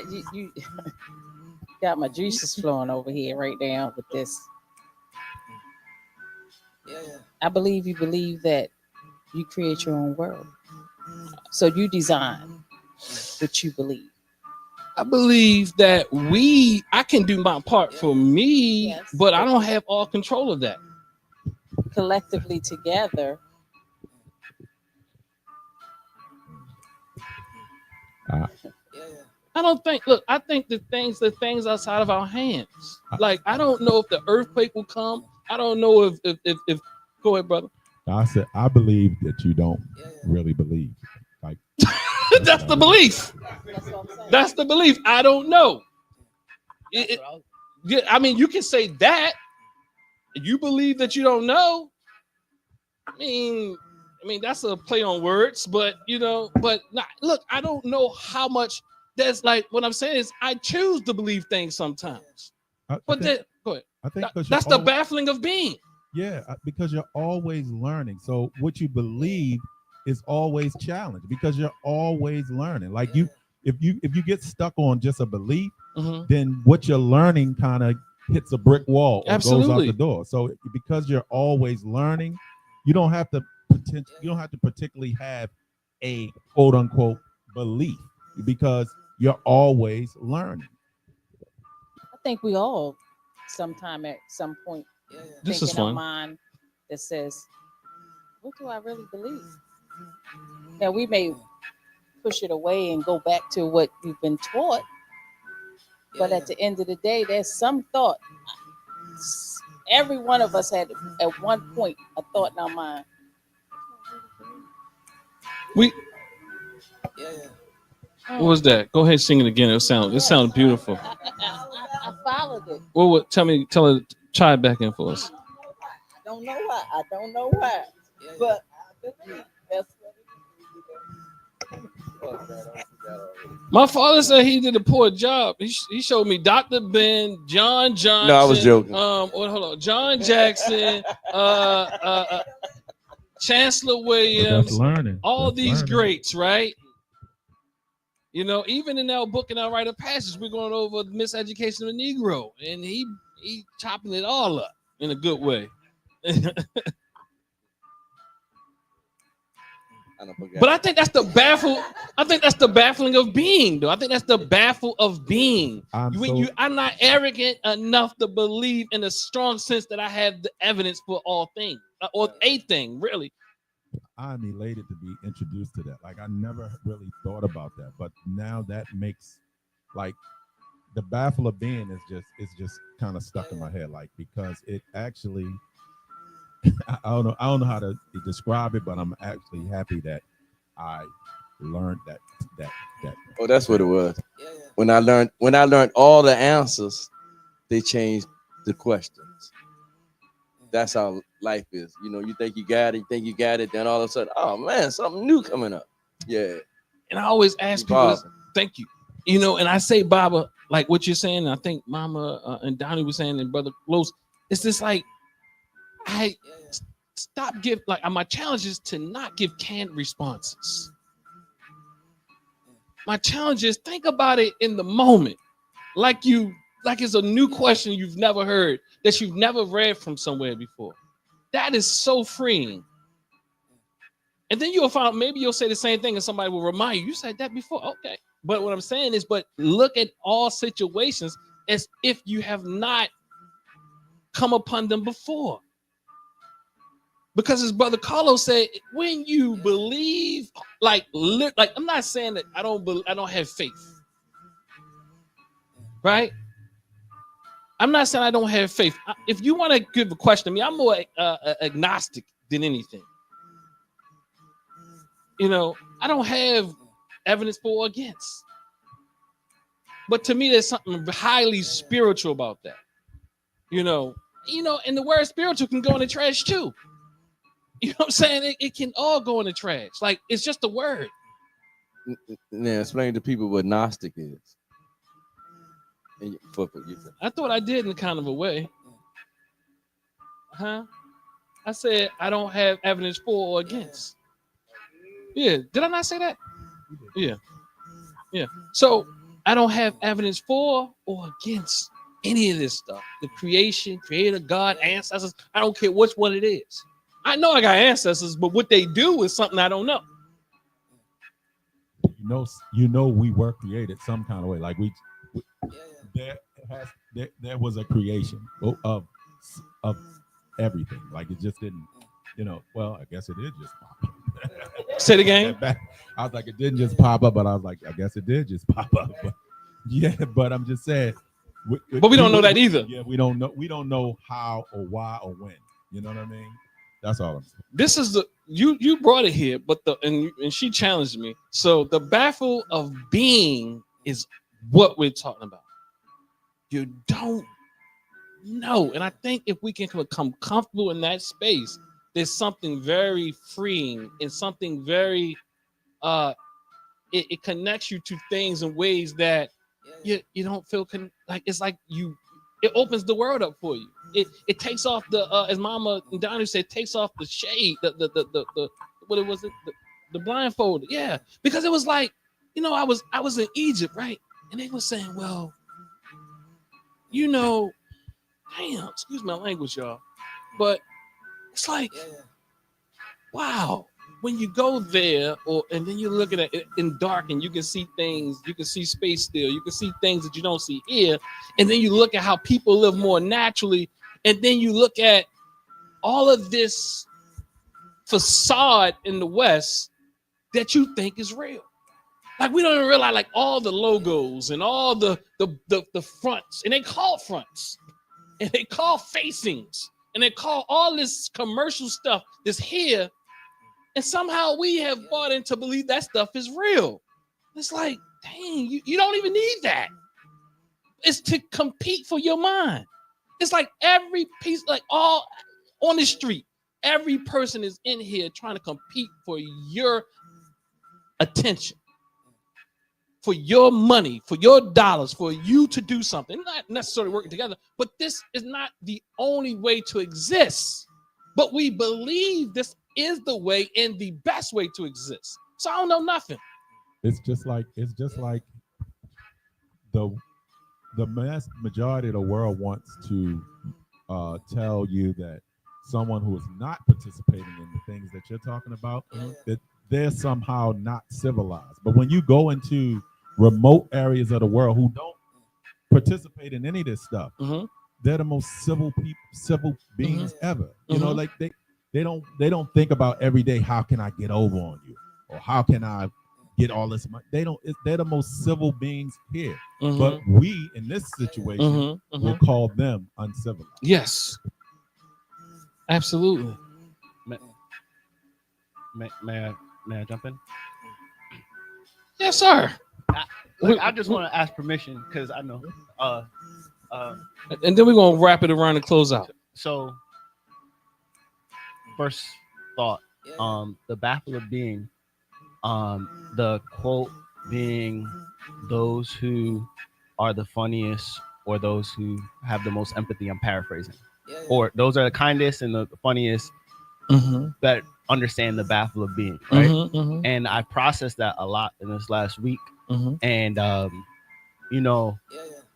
that not knowing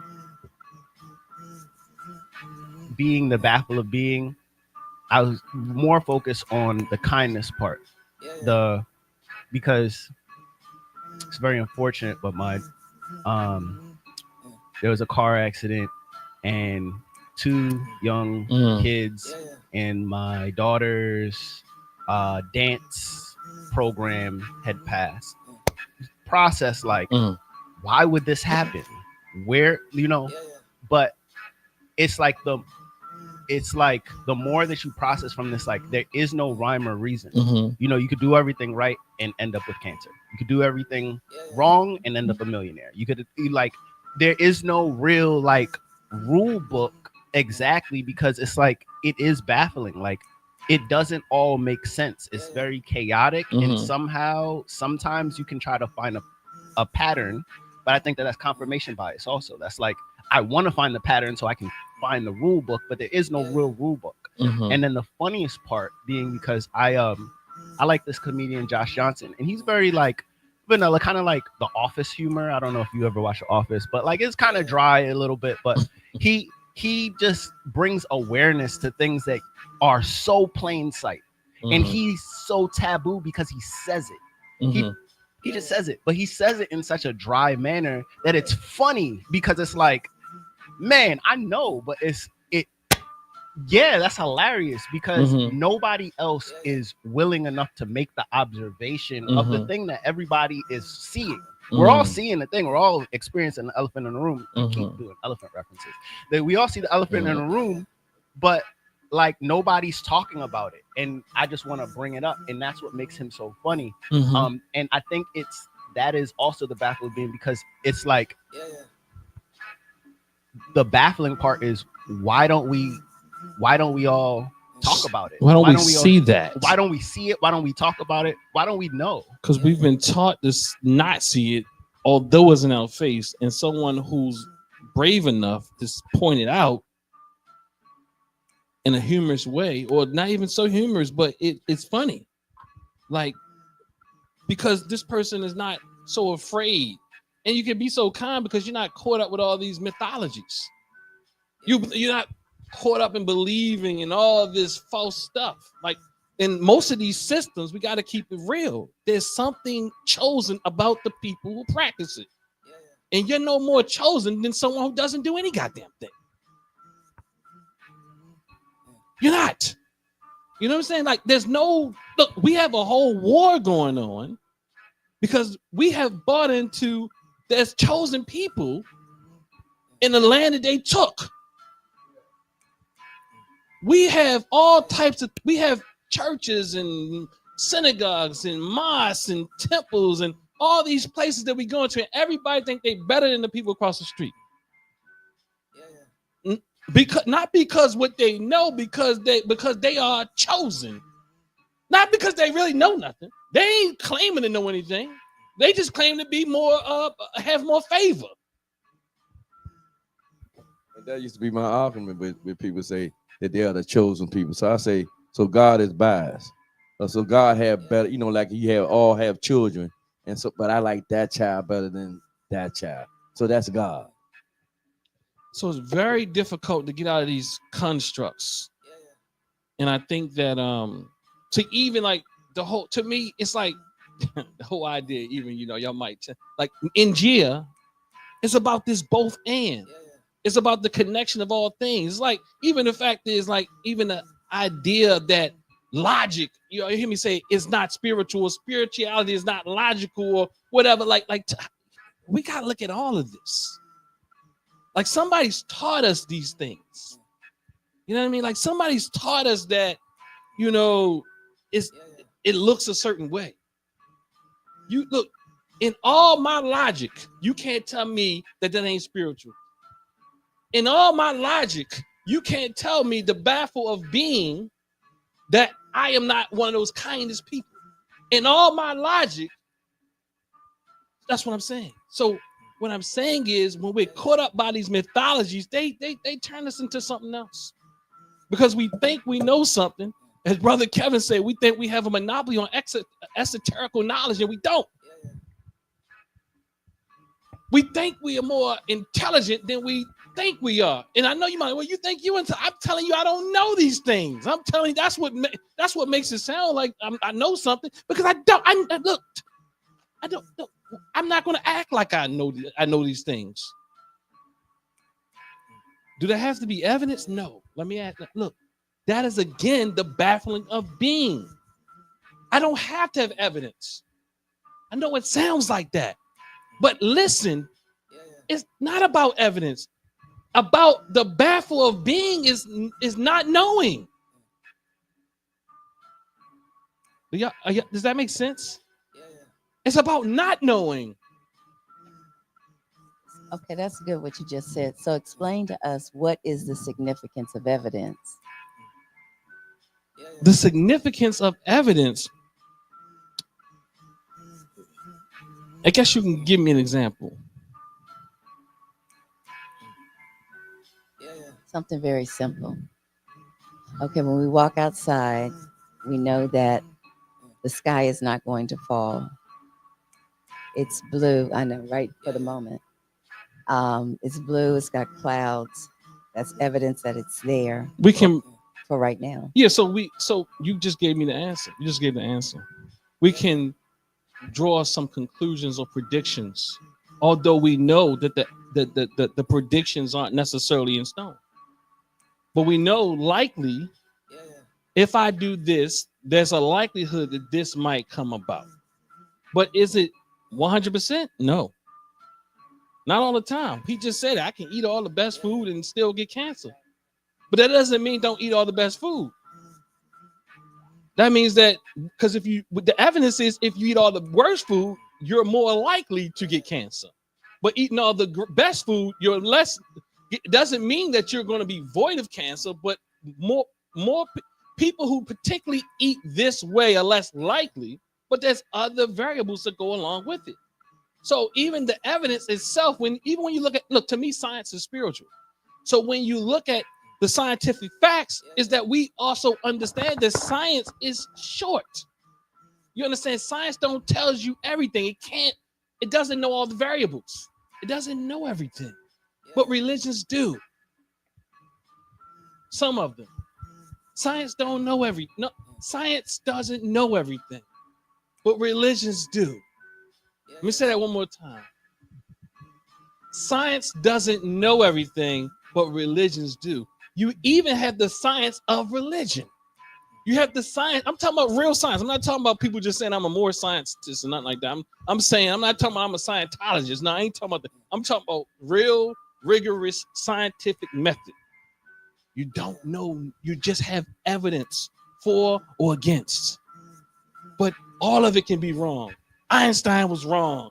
This one was wrong. Imhotep was wrong. I mean, people, but you use what you have at your avail to live and create and construct the best culture that you can come up with for you at that time. And that's why culture should always be evolving, not caught up with a culture complete. We can learn from back in the day, but never get caught up in that. Okay, and I accept the importance of culture, but how do we maintain a common thread through culture if the mainstream culture that we're in dominates, and so we're affected by that? How do we say for example, and I think you mentioned it earlier, somebody mentioned it earlier, let's take Ifa for example. Mm-hmm. And if we go to Nigeria, we're going to see a practice completely different than what we do in Brooklyn, New York, or Miami, Florida. Mm-hmm. Those cities are being influenced by the dominant culture in which they live. So how do we preserve the authentic culture? It doesn't have to be. It doesn't have to be. No, because as long as it works. You have to create culture for where you are.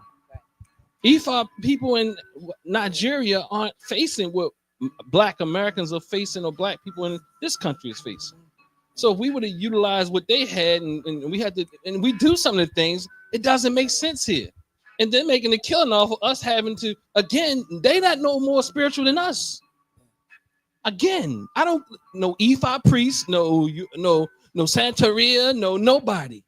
They're no more spiritual. I'm not saying they ain't, because ain't is a spiritual word, but So I got a question. Yeah. So how do we tweak it? How do we tweak the culture so that it becomes viable and productive for us? Not saying that we have to stay in what they're doing for hundreds of years, but how do we take certain foundational things and apply it to where we are here and still have success through what we're gleaning from these things? That that that's why I was giving Dr. Winkler accolades, because I think what he's doing with Njia theory is taking a temperament of the current culture and identifying aspects that are necessary for the current culture. And and what I'm pulling from it also is like that unlearning process to the relearning process. I hear what you're saying when it comes to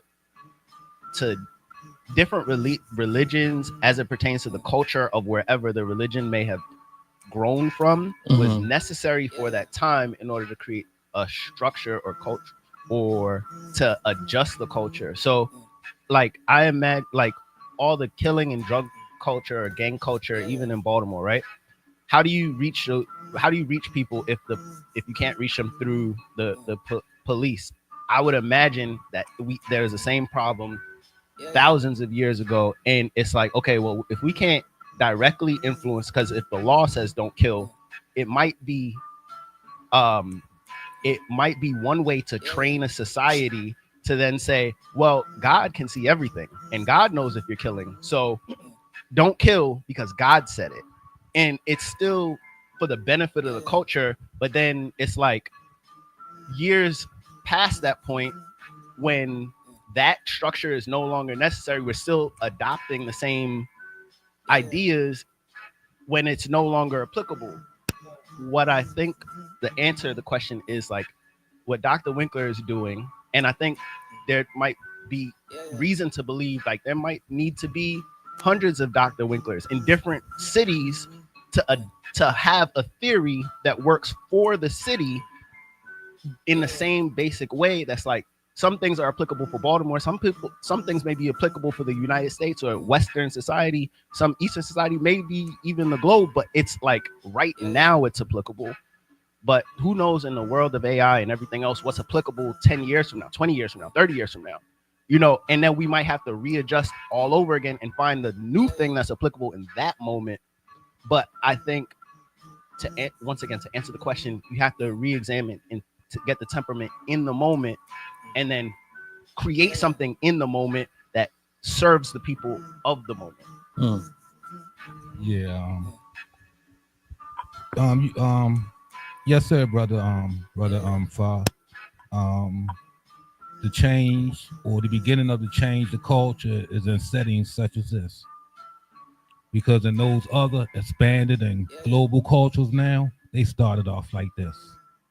So the nucleus of the cultural setting is right here. Prayerfully, it will expand outside of these doors. But it has to start here. But even before it starts here, it has to start individually, internally. And when we were talking about religion, I happened to see one of my books still over there, Dr. Winkler. So you had to pay for it because you opened it. No problem.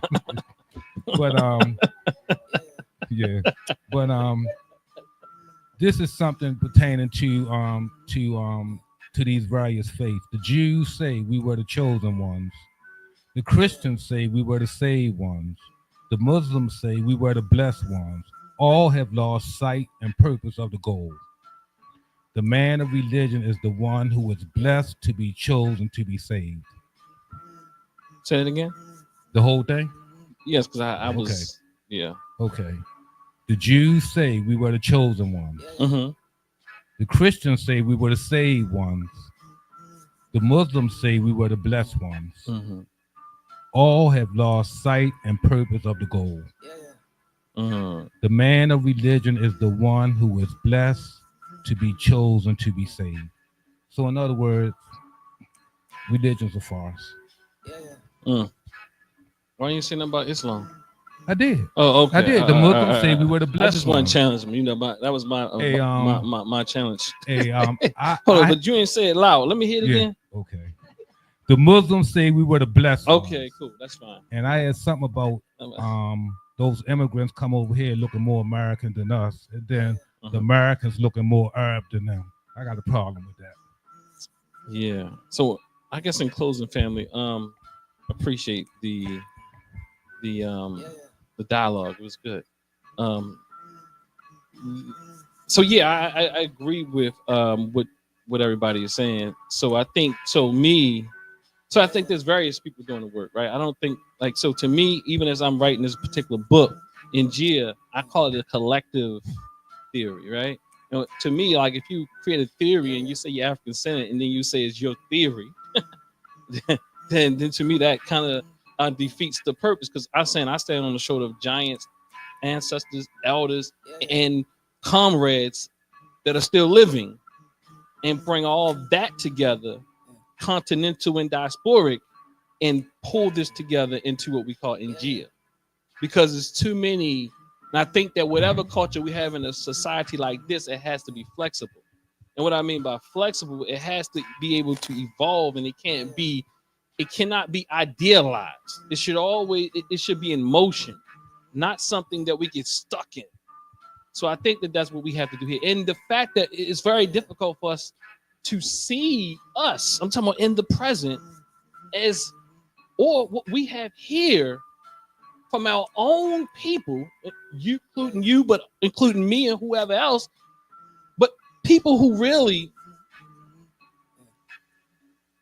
have that ability. We have to be able to be real. everybody has their gifts, but there's many sages that came, if we want to use those words, for us. You know what I mean? I named them, but sometimes we don't see the sages. We didn't understand Dr. Wells when she was here. We didn't understand Garvey. We didn't understand Dr. Ben or like, to me, like Dr. Ben and Dr. Clark and Dr. Marimba Ani and all these people. Like, what I'm saying is, what do we do with all of that? What do we do with all of that? Like, part of it is what they brought to us was so challenging to our conditioning that we discard of them. What they brought was so challenging to our conditioning that we discard of them. And we go and look for something that's more akin to the religious paradigms that we were brought up in. We can't deal with Dr. Ben in real time. We can't deal with Dr. Clark in real time. We can't deal with Dr. Wells in real time. We deal with it and feel good, but we don't deal with it in what they truly said and what they stood on. I would have to say I did, because the first time I met. I said we. Oh, yeah. I'm going to tell you my experience, though. The first time I sat under Dr. Wilson, I was 19 years old, and I had a headache for a whole week because it rattled my thinking. It really caused me to say, okay, my parents said this, but this seems more foundational. This sounds, so it really challenged me. And so what I did do was I would sift what I learned from her monthly against everything else that I had learned before. Would I fall back into some of those same patterns? Of course I would. But still, that was always in my heart, what she said, what she taught, and how to sift through your thinking to see what is acceptable and positive for growth for yourself, or is this something that you're just accepting for acceptance sake? Yeah, but I still challenge that we are doing that. And even the fallback is part of what I was talking about. That's exactly what I was speaking to. So we struggle. We're still struggling. And the fallback is because the fallback is exactly what I meant. The fallback is that piece that we don't deal with it and we go back to what is comfortable. Yeah. Go ahead, Brother Lewis. I agree with what you're saying. I also think that the work that those individuals did made contemporary intellectuals, and that's just my opinion, a little lazy. Like they did the work. Yes, they did the work. So where's this new? Where do you expound on it? Like, you don't expound on it because they did the work. So what I have to do now, and it's like, because I hear it in here, but I very seldom hear contemporary quote unquote intellectuals referring to the works of these these great thinkers. It's like they are forcing themselves to come up with something. I can't think of the word, but they're like forcing themselves to come up because with it's something. too radical. They want to still be a part of the non-for-profit industrial complex, and talking about Dr. Wells and Dr. Clark, Dr. Ben, Thea Obanga, any of these people are not looked at as appropriate. Like African-centered thought is the most underspoken about thing, even by African-centered people in academia. They treat it as if it's a sideshow. We look more to what's the white lady, Jane Elliott. Like we get excited. Yes, when she says for saying something light, Yeah. much less than what they said. But then we get so excited. I'm not saying us, but we No, as I people, get we what you're get saying. excited. Yeah. And then we're gonna wrap it up, y'all. I see that. So I'm gonna project this into the future. In geotheory, 100,000 people plus 10x, however many, adopt the concept, right? What does success look like for you, being the person who handpicked, curated to create in geotheory? Because I think that intention is important, and I guess I'm wondering, like, there's an acceptance of not everybody's gonna adopt. Maybe in Baltimore you make a huge revolution. I hope so, right? You completely change the trajectory, right? But then there's some point where some people may adopt it and bastardize it, turn it into something else, right? What is the goal? I guess I'm asking you as the person curating in geotheory, what does success look like for in geotheory? How many people have to actually adopt it for it to be successful? Or how, like, you get what I'm... Yeah, I'm struggling with the terms. I think I have to get back to you on that one. But I will say it's not about success for me, it's about success for us. So what success looks like to me, like the word success, I used it earlier and I even cringed when I use it, because to me success is like, it's like this, it's so westernized that it almost comes across as like there's outcomes, right? Like what is the outcome? Like to me, it's all about I don't have a number. I don't have any of that, but I just want to do my part.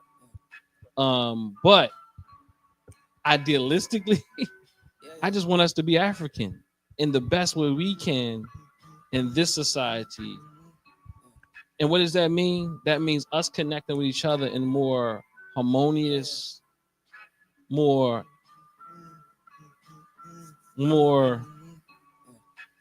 healthy ways. These it's turning back this difficulty I see daily with people being in relationship. It's turning back this delusion of elders don't matter, or even people, even anybody doesn't matter for that sake. Turning back this idea that relationships don't matter, that marriage doesn't matter, that just being human beings and living amongst each other and being able to communicate and all these type of things, like in rules don't matter. like and what I mean by that, culture doesn't matter. Like it all matters. So to me, to be spiritual is to be in relationship with each other in the most harmonious way we can be. But we have to be balanced within ourselves. And much of these delusions, and I'm not that tough on the delusions. At least I've been a little the last few weeks, but these delusions get in the way because it has us more. We become arrogant with lies.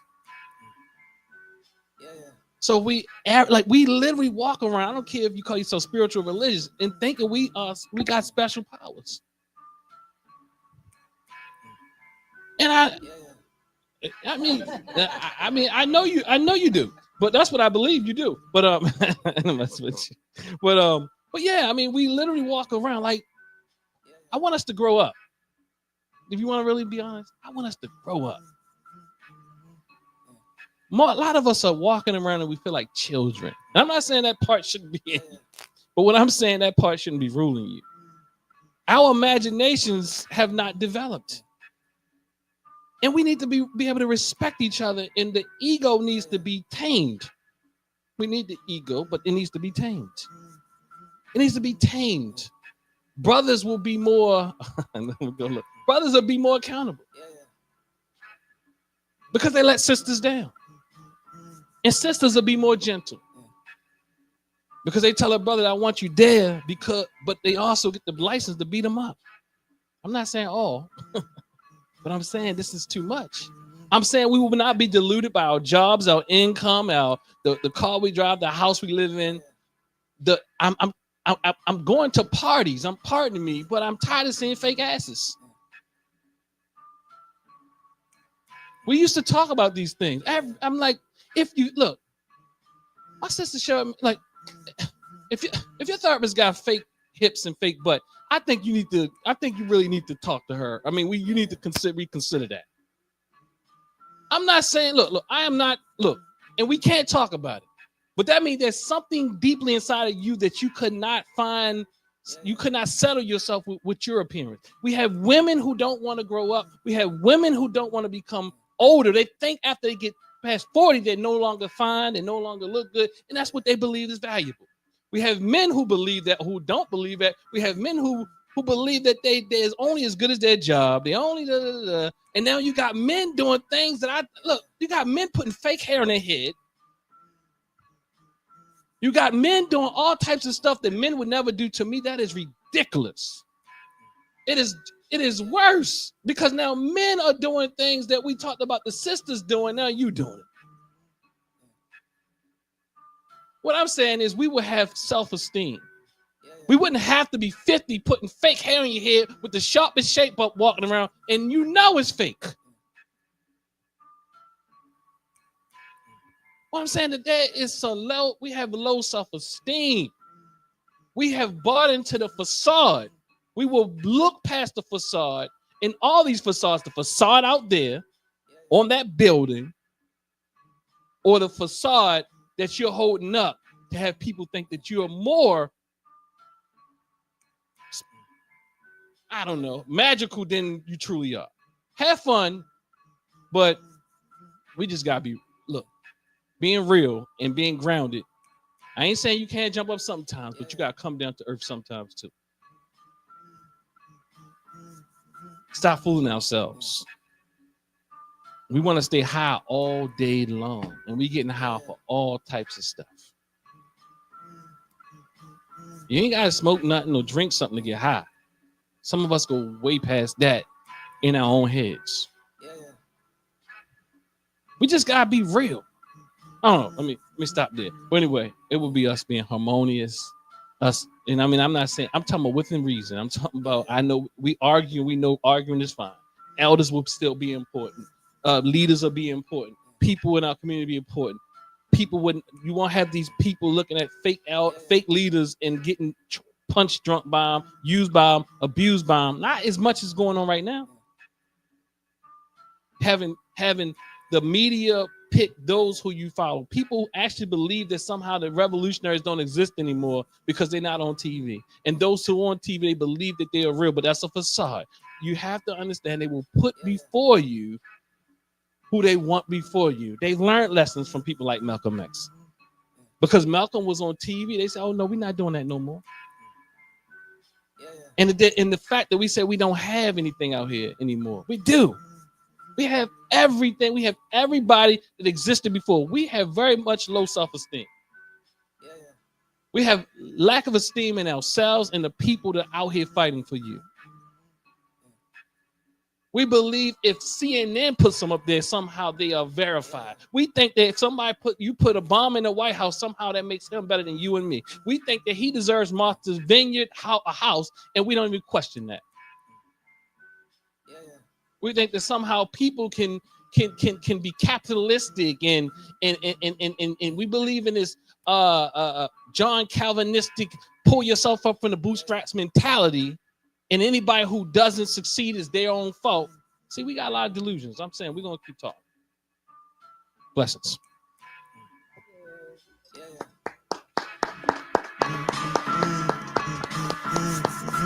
The next 2 Sundays we won't be here, family. Next week we'll be out going homecoming in the country. And the following week, the whole technical staff will be out in Bermuda and Bahamas, skydiving.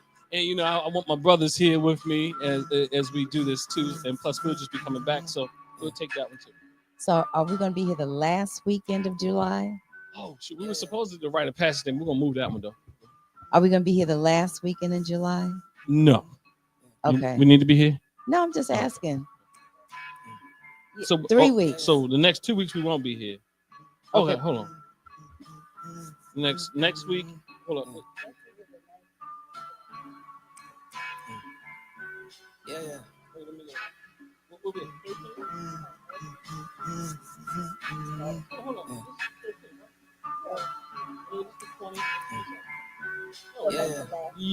Yeah, we won't. But do you want to still continue Caramoo? I was asking Mama about that yesterday. You mean if so? You mean in general? Yeah, just here. Yeah, if we got the people to do it, that's fine. Okay, so I'll just be the one to contact people. I need new contacts since people who are showing up are different from what they were when we originally. Yeah. And I like to say this. I appreciate the challenges. Hey, look, I like challenges. Look, even if I come and I look like I'm a little challenging back, just know I like it. So don't worry. Keep bringing it. Yeah. You got something, Brother Lewis? Oh, okay. We're gonna close out with Harambe's. All right, Bobby, you gonna lead us in Harambe? You gonna lead us in Harambe?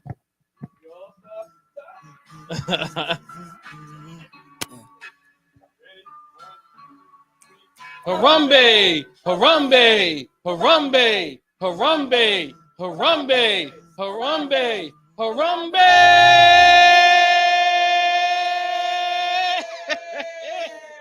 What was that? What was that? The Wheel of Fortune?